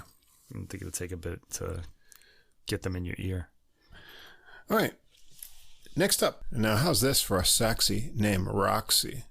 Roxy. All right. Roxy Coss, new release, Disparate Parts on the Outside in Music label. This, let's see, originally from Seattle, Washington, and she won the Herb Alpert Young Jazz Composer Award in 2016. She was named a Rising Star in Downbeat's Critic Poll for 7 years in a row, and this is her 6th album as a leader. And she's got the same group of musicians here, I think, on the last several recordings. In 2018, she had The Future is Female on Positone, and 2019, Quintet, that's the title, on Outside in Music. And at this one, she was, it says, 7 months pregnant at recording. Wow. A lot of things going on, I guess. Here she is. Doesn't seem to slow her down any. No, on tenor and soprano sax. Very cool guitarist on here. Alex Wintz, Miki Yamanaka on piano, Rick Rosato on bass, and Jimmy McBride on drums. One curious thing about this recording is it sort of has bookends or little musical recurring sort of theme. Takes on a title called February, with different takes sort of spaced out throughout the recording. I don't know if they're like a musical palette cleansing or something to get you ready for the next new composition. They're all sort of similar in the basis of the concept, but they do different things in each version. Most of them start out with this really exciting sort of propulsive sort of thing, and then all of a sudden, like just after the first 1 or 2 notes is played, it's like somebody turns up this gravity machine and it all just kind of like kind of gets really heavy. I thought that was really funny. So anyway, the album begins with take 3 of February. It's sort of a drum chord hit and an intro sax riff that lead into this dizzying alternating pitches on guitar, some added piano textures, and then free-form tenor soloing on top. And it's over after just more than a minute. So these are short little interludes here. Yeah, they're all rhythmless too. They just kind of sound like floating in space. Sort of. That kind of alternating. Well, there's thing. that. Okay. Yeah. But everybody isn't following that necessarily. All right. So we've got the Disparate Parts theme, which corresponds to the sort of parts of existence that are the compositions here. And part 1 is the body. This one starts out with some intense drumming, angry triplet guitar and piano chord intro into a fast swinging melody played by Coss with counterlines by Wintz on guitar. There's a softer contrasting triplet section where the beat changes up, and then they hit the angry opening theme again with Coss growling over the top and then coming out bopping when the swing thing returns. Yamanaka knocks out the chords on electric piano underneath, and Rosato walks the bass. They cycle through the sections again. The growling sax gives way to some guitar shredding by Wintz, who also makes the transition to bopping over the swing rhythms, albeit with a huge overdriven rock-type tone. Yeah. So it's kind of unusual. He keeps going around the cycle again, impressing with technique and cool melodic licks. Coss and Wintz take the melody and counter-melody section again into the triplet feel to close it out. Nice contrasting sections to the composition, which seems to be a feature on this album. Yeah, and Coss has this really great tone as well. It's like really kind of big and like it makes its presence felt. I really like that. I could say she has a ballsy sound. Yeah, well, there you go. I would say that. I'll say it again. Part 2, The Mind. This one begins with some swirly synthy washes that lay a base for rising and falling waves of sax lines kind of chasing after each other. I'm not quite sure how they recorded this, if it's like an overdub or what's going on, but it's pretty cool. A sudden rhythmic tribal melody theme emerges in unison in the guitar and sax pushing forward. It seems to have phrases in 5 beats at some points, but I'm not sure, and I got tired of counting and figuring out what's going on. Yamanaka plays electric piano chords underneath and in the gaps, and then she takes a solo, getting some nice distortion and funky phaser effect that, some of those old electric piano sounds were really cool at. McBride keeps it driving with lots of cymbal action, pounding it out and ending in a kind of synthy whoosh of a sound. They go back to the tribal theme with a little electric piano jamming out at the end. Next tune is part 3 of the disparate parts, The Heart. Coss plays a slinking waltz-like melody. Wince joins in and adds some nice counter lines. And there are some interesting transition phrases in unison with bass and piano. Rather, the bass and piano are in unison with each other in contrast to the sax and guitar. McBride keeps the drumming brushy and light, adding to the space in the arrangement. Rosato gets a deep and kind of mournful sounding bass solo here, and Coss has a tenor solo next. It's flowing and breathy with some runs and flutters, but nicely restrained to match the mood of the tune. They repeat the melody, which slows out nicely at the end. Part 4, The Spirit, is track 5. This is rhythmic and reverby guitar figures of 4 notes that repeat with some piano sprinkled on top. Again, those kind of cupcake sprinkles ideas.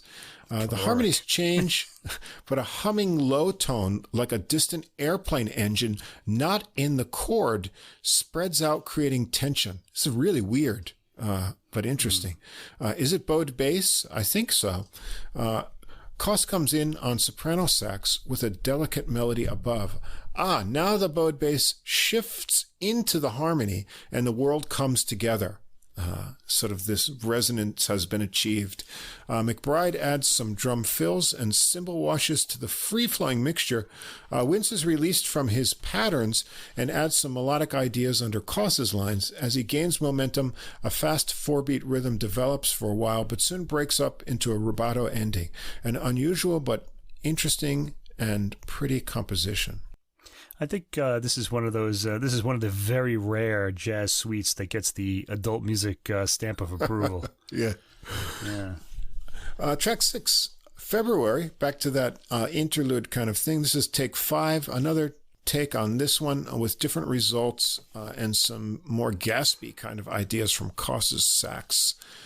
7, the title track, Disparate Parts. It's a kind of a hokey 5-beat melody starts the tune with alternating bass and sax guitar notes. And then it breaks into a fast 4-beat rhythm with a new sax melody and some spaces for guitar to improvise and the beat to change up.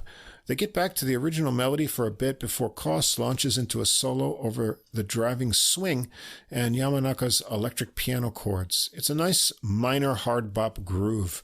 The groove changes up before reforming into swing as Wince takes a burning guitar solo. All the effects are off here, and we hear his clean articulation with more of a raw tone. It slows up, and they vamp around for some drum fills by McBride, and then some electric piano doodling from Yamanaka as the drums drop out and it comes to a stop. Track 8, Ely. Ely, Minnesota? I don't know. Minnesota. That's a town. I don't know what the... Could it be Eli? References. I don't know. It's Ely is the pronunciation. It's Ely? But I don't know what the reference is because I don't have the album notes. Probably town in Minnesota, right? Yeah, that's what it is. Yeah, I don't know why, but that's the name of the tune. It's a pretty melody. They use the same formula with guitar and sax sharing the melody, this time with a Latin-feeling beat and shifting syncopated bass line. Yamanaka keeps the piano chords, helps out with syncopated accents. The melody line has a lot of rhythmic change-ups to keep things interesting.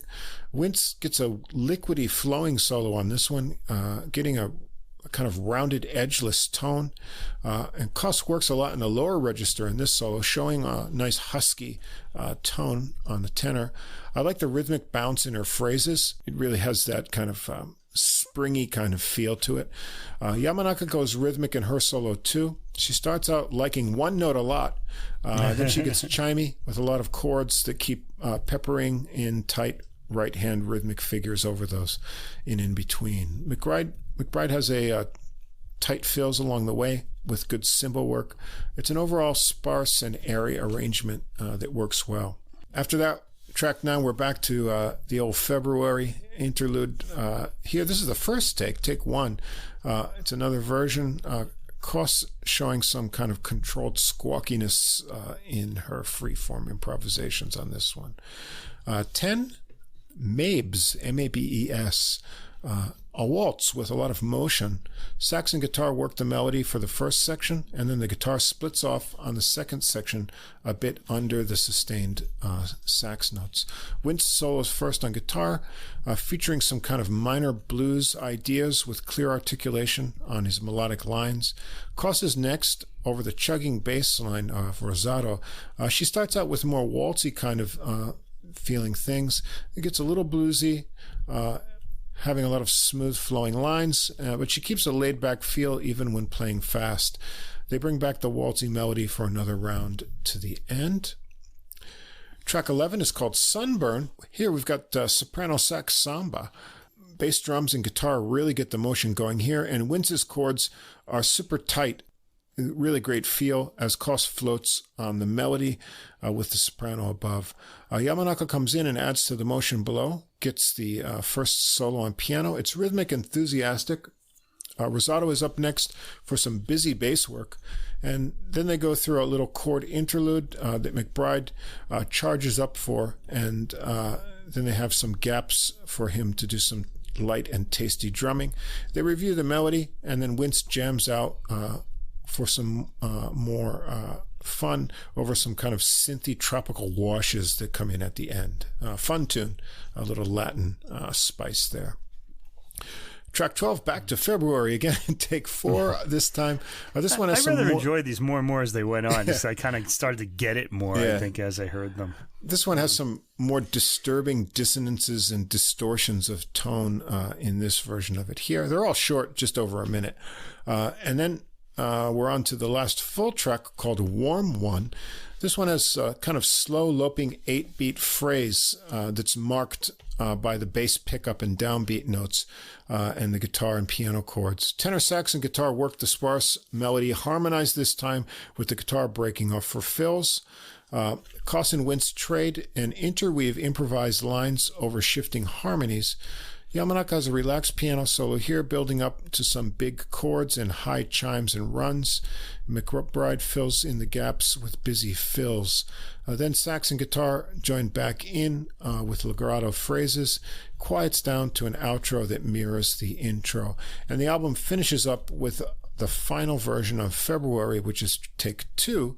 And this one has more of a definite kind of ending riff that gives closure. Maybe that's why they saved it for the end. And that's it. So I liked Coss's sound and playing on here. She has a variety of stylistic phrasing approaches at her command that she matches to whatever style of the overall tune that's going on. Her soprano tone is good too. It adds to the variety on the recording. The compositions are all interesting. They have a lot of variety of rhythmic feels and different kind of modes of emotional expression. The band plays together tightly, and especially Wintz stands out as a real creative voice, both in his accompaniment to Coss's lines and then in his own imaginative solos. So definitely Coss can play with the big boys anytime she wants to. Yeah, I thought the variety... I pulled out the whole idea of the variety in this too, especially after hearing the Aldana recording. This one really stood out a lot more. It had more kind of like, rhythmic excitement to it, and just sort of these sort of contrasts. Remember in the classical section we were talking about the Baroque music, how it just changes from verse to verse. There was a lot of that happening. Yes. Not verse to verse, but just section to section. Sections are very different in here. Yeah, the rhythmic feels, the phrasing, everything changes up. A lot of interesting sounds, and Coss's playing is really pretty fantastic too. I can see why she won all those awards. I mean, she's really appealing. It was a really interesting album. Different styles are integrated by solo material. It's really only the solo material that really brings these, the rock guitar and then like the more kind of Pat Metheny type sound and other tracks together. It's appealing and aggressive, simple and complex by turns. An adventurous listen a little bit, one worth engaging in. It's the really kind of more adventurous parts are kind of like leavened a bit by a little bit of sugar occasionally, so they make it, make it worth listening to. It's funny how one moment it can be sunny and carefree, the next moment aggressive and charging forward. And I just thought it was really intriguing. I kind of want to hear it again, and I'm sure I will do that. What I liked about it too is, unlike the Aldana previous recording, there's a lot going on. When you got guitar and piano, you've got two kind of harmony instruments, and with sort of the wash of electric piano and some of the effects on the guitar, you can get sort of swamped with too much sort of going on that you can't pick things out clearly. But most of the tunes are kind of refreshingly not overdone. In other words, the players are listening to each other and not stepping on each other's toes. So I felt there's a lot of space still being left in the arrangements and what's going on. So I like that because I could hear what everyone was doing quite clearly. Now for this week's big find, I think this one is going to be on my favorite list. Yeah, this one is almost inevitably on both of our favorite lists of the year. I think this is going on mine too. I looked through a list. I'm not going to give away my sources, but it comes out every day with more jazz things than I can actually listen to. But I try to situation in classical as well. Yeah, I try to go through it because it has some deep finds from around the world that you won't find out about until it's too late, or you won't find out at all if you just look at the major press. But this was something that intrigued me as soon as I saw the impossible instrumentation that we've got here. And so this is an album. It's called Barionda, and it's on everyone's favorite jazz label, Jazzwerkstatt. You know that one, right? I think they just made it up. Yeah. It's just But we've got here the leader, our should final be a blue note as far as I'm concerned. Sexy lady, Helga Plankensteiner. And, well, she's from an interesting place. She's South Tyrolean. Wow. And so that's sort of like that really, really northern part of Italy, right? Where actually, I think more than, it's like 60% of the population are actually German speakers. So the interesting thing about this album, although I think that Plankensteiner is a multi-instrumentalist and a band leader on her own, this project that she's working on is all focused on one of our favorite instruments, the Barry sax. Oh, yeah. She played with Carla Bley, big band, back in the 2009, I think. And so she's got some experience here. And she's got this Barionda project going, not only with herself on Barry sax, but 3 other Barry saxes. Actually, there's so much Barry sax, there's no room for any other instruments except a little drumming. So we've got also on Barry sax Javier Girotto from Argentina, Florian Brambach, an Austrian Barry sax player. And then we've got Giorgio Beberi, I assume Italian, also on Barry sax. So you've got 4 Barry saxes. And I'm a little bit confused about the drum player because on the release notes it says Zeno De Rossi. However, on her YouTube videos and on Deezer, the tunes show up with Mauro Beggio listed as well. And I know he's an Italian drummer I've heard of before, so I'm not sure if he's playing drums on some of the tracks or not. But that's it. Basically, you've got 4 Barry saxes and drums. Are you intrigued? I am totally intrigued. Right. So the idea was... But I already heard the record. They were going to create this lineup to kind of tribute the repertoire of great jazz Barry saxists, such as Jerry Mulligan, Pepper Adams, Harry Carney, Serge Charloff, Gary Smilin, and some others. And so we've got some famous tunes and some of their own original tunes here. We're going to start out with Moanin', the Charles Mingus tune. It's originally, I think, 1959 recording featuring Pepper Adams. There's a great recording of the Mingus big band from 1993 that has Ronnie Kuber, who we've featured on the podcast, with Gary Smilin on tough baritones.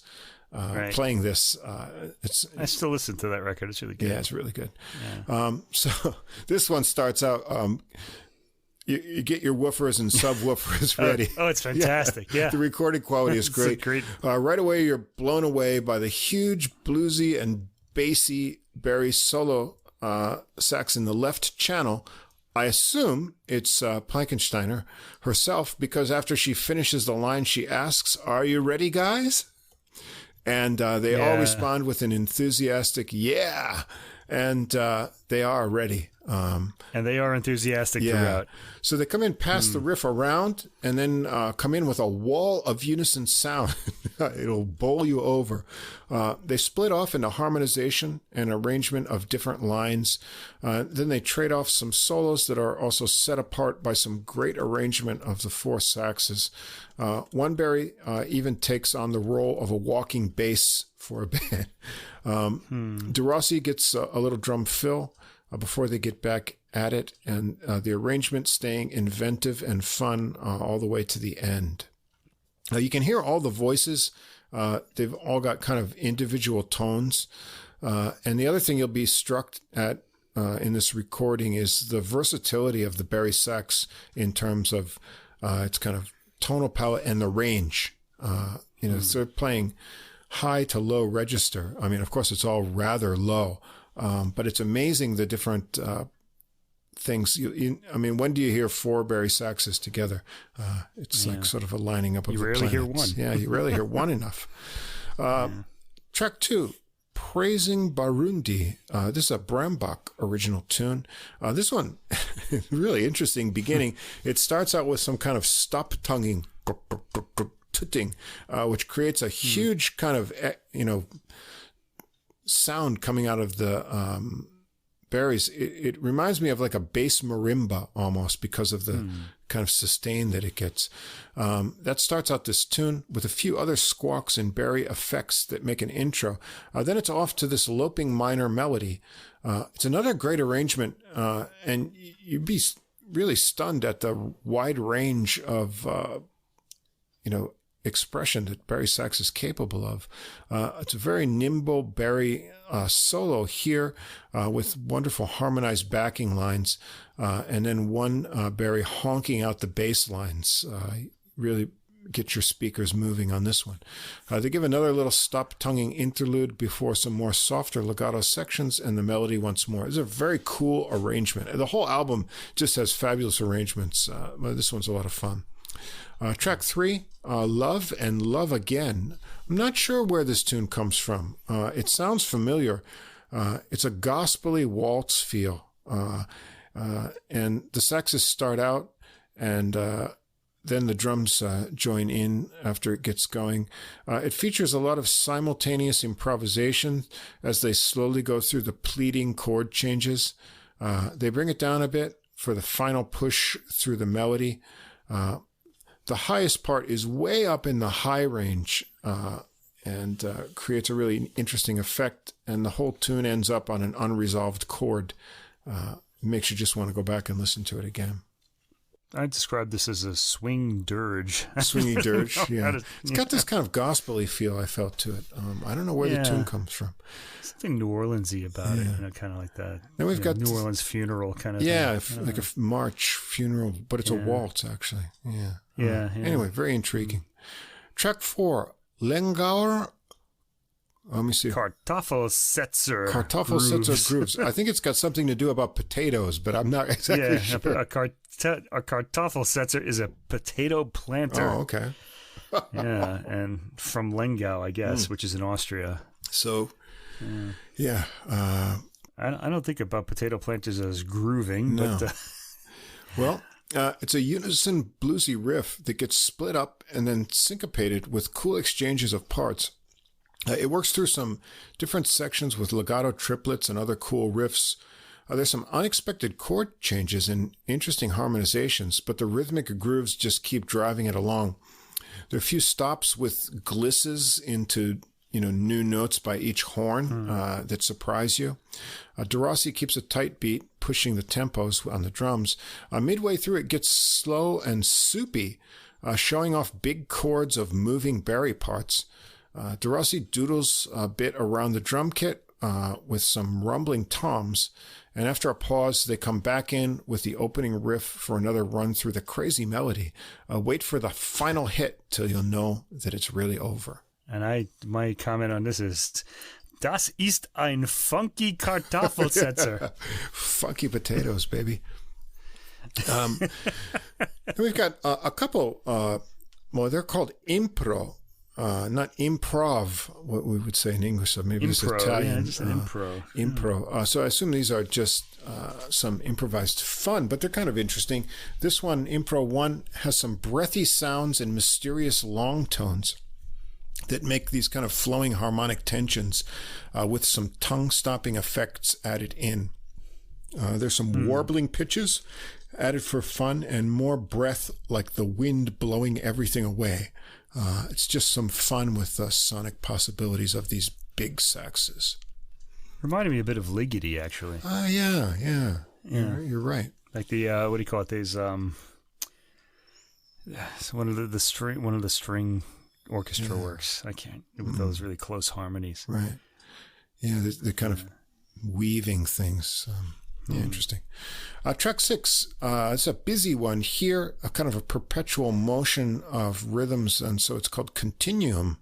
Lots of busy, rhythmic, moving parts before things fade away after the start over some light drumming, and then waves of pulsing sax phrases come back in and out. A funky beat forms, and a single Barry solos rhythmically. A new arrangement of backing lines comes in, and the rhythmic inventions keep coming and coming. There's a staccato, spaced-out note section for a little drum fun, and then back to the busy, continuing lines that go right up to the end. Track 6, get your yarmulkes out because it's Mazel Tov. Track 7, I think. Yeah, track 7. Track 7. Oh, I'm sorry. Yeah. Track 7. Yeah. This one begins with a single rubato Barry with a mournful and somewhat bluesy line. A huge bass note starts the groove, and everyone joins in for the fun on the riff. The parts here are great, with a huge bass line, swaying harmonized melody lines, and little ornaments added in. There's a nasty, low and growling Barry solo.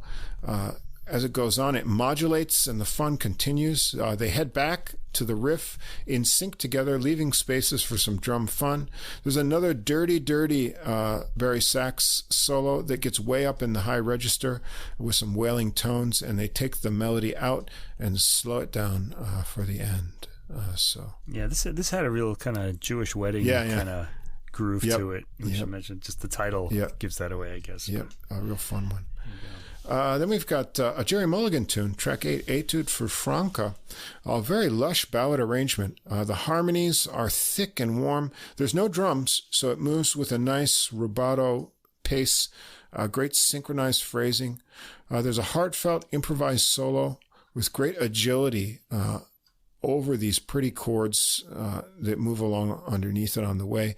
It's really something special in the combination of these horns, the tonal quality of these, 4 big beastly saxes can be so endearing and nice. You won't hear this anywhere else. It's a real unique mixture.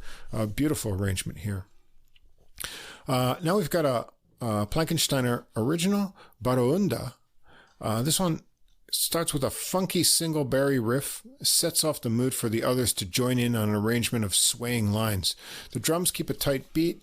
The riff goes away, and 2 Barrys trade and overlap solo lines. It's like a fun conversation. Midway, things dissolve and then reform with the super tight horn arrangement, and things continue with overlapping rhythmic parts, building a groove, and a solo added on top with some high register wailing.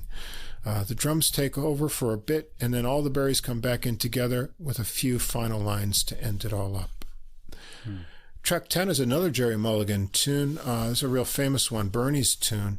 This is a great arrangement of this swinging minor signature tune of his.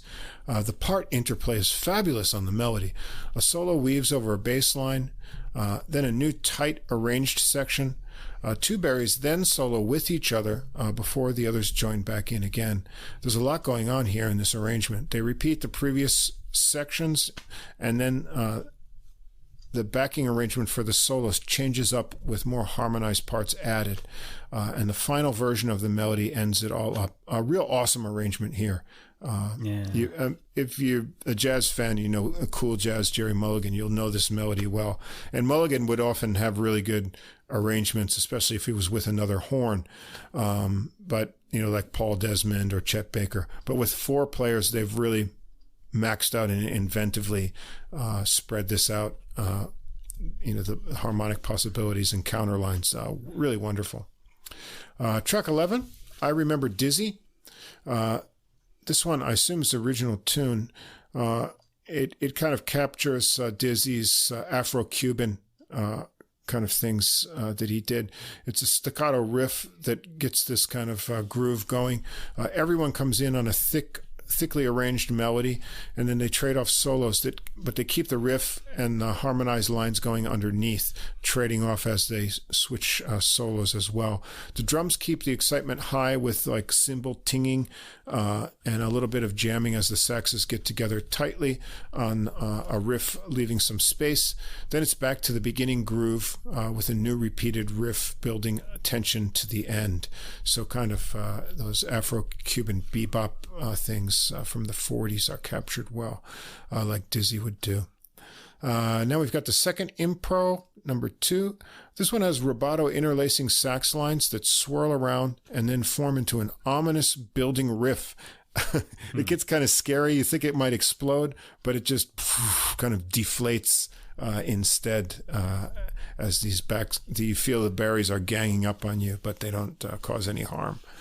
And then we end with another Mingus tune that original recording featured Pepper Adams, Ora Decubitus. It's another fun arrangement on the rhythmic intro of open intervals. There's kind of like a tribal kind of sound. They get into some really tight harmonies then. There's a break and some free-flowing bluesy lines from low and deep to way up high. A pause and back to the funky interplay of the arrangement. It ends up with a crazy rhythmic stacking of parts that are just out of sync rhythmically that sound like they're echoing off the wall.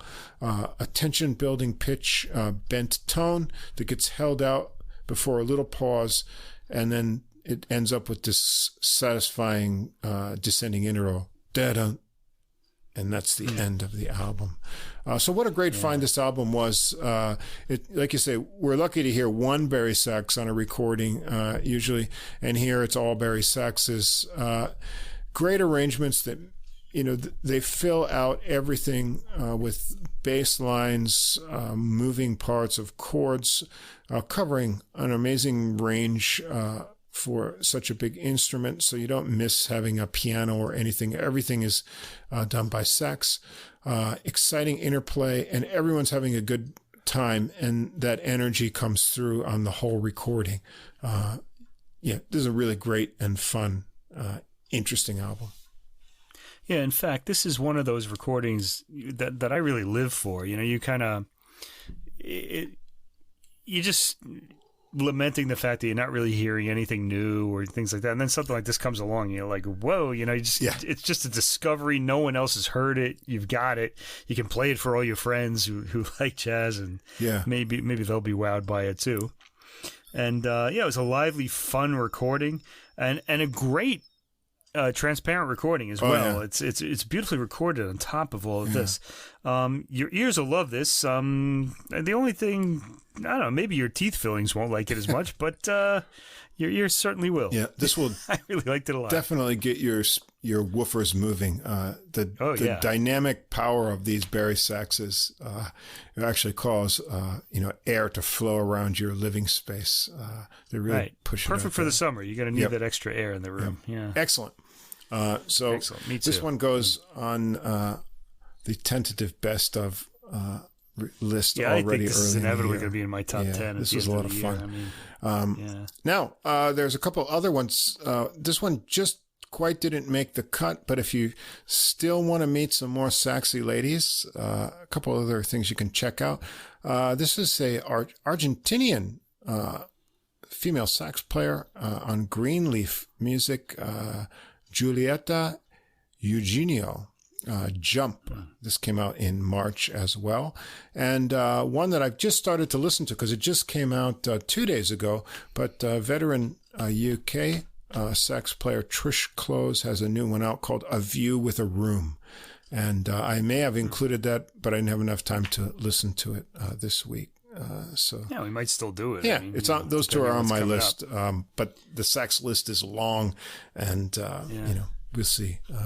How things come this needs to be a daily program, our main jobs. And got more than enough. We could do this every day. Yeah. And actually, someone should hire us as, DJs or, since we're going to be DJs too. Since we promote Deezer, I think they should just hire us. Their jazz curation list is slow, doesn't have a lot of variety, it doesn't get updated enough. Just hire us. We can do our daily jazz program and put the new releases list up there. I'm sure we could make the classical one better too. Yeah, we did the classical one too. Yeah. So I've always thought that about Apple. I look at Apple's like classical. I could do this better. Oh yeah. So I don't know. I didn't send them a resume though, so they. When I look at these, the list, new releases, it's all the usual suspects. It's like okay, what else you got? But yeah, give somebody something new like this this baritone sax recording. Just kind of something really different, surprising, good. Yeah, you got something to tell your friends now. Yeah, something. I've got a bunch of interesting stuff coming up. So do I. Finally, it's like spring seems to be the big classical albums are coming out this spring now. So there's a lot of good stuff coming up. So the plan is next week. There's a lot of vibraphone and marimba music that's come out suddenly, both as leaders and then as part of ensemble. So I've got a collection. I'm going to pick the ones that I find most inspiring out for next week. And the week after that, I've got a bunch of clarinet, I think both regular clarinet and bass clarinet things across a variety of styles of jazz. So I think clarinet was one of the early instruments of jazz that was featured strongly in Dixieland music. And then, it sort of disappeared later on once bebop came around, although there are some notable players, but we don't hear it enough. But recently there's been some good clarinet recordings out. So I thought, well, I want to hear some of those too. So we'll start there. Cool. And who knows, I've got a whole list of really unique world music recordings with all kinds of ethnic flavors. We haven't done any of those. We got to do some world music. I got some world stuff, and I got a growing list of cool big band things too. So that's all coming up in springtime, before summer. It'll be summer before we know it here in Japan. So we'll get these things cranked out. I'm still contemplating whether we want to do this new. There's a new album release of Sibelius's all 7 Sibelius symphonies by this hot young conductor whose name I didn't bother looking up to get the pronunciation of. But it's let me see if I can try this now. Klaus Mäkelä. I don't know how to say the A with the umlaut over it in Finnish, but this might be worth going through. It's going to take time though, because we got to hear 7 symphonies. Oh. But maybe in a few weeks' time we may do that, and a few others. We'll see what happens. I think it's kind of a big release, and I would like to kind of hear it and kind of give you our take on it. So we might do that. Good. Yeah. Well, wait about a month and a half for that, I'd say. Okay. Yeah, give me time to listen to all 7 of them. Yeah, you're gonna have to listen to them. Yeah. All right. Well, there you have it. It's been episode 60 of Adult Music, podcast with music for the mature mind.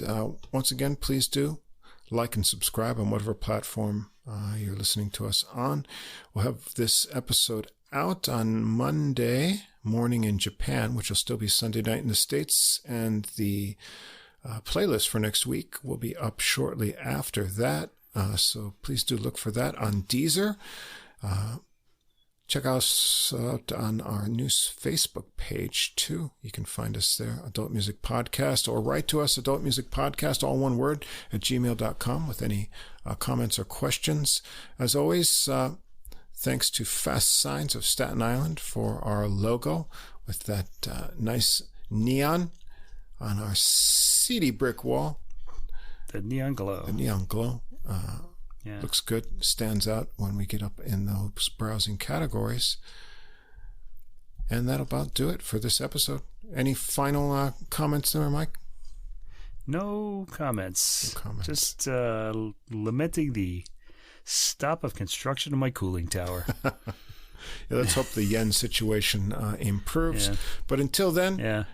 Daddy needs some CDs. Come on. Bank of Japan. Until then, yen strong. Take your mind off from things with some Saxy ladies, and I'm going to be back with some good vibrations for you next week. A lot of mallet work with marimba and vibraphone.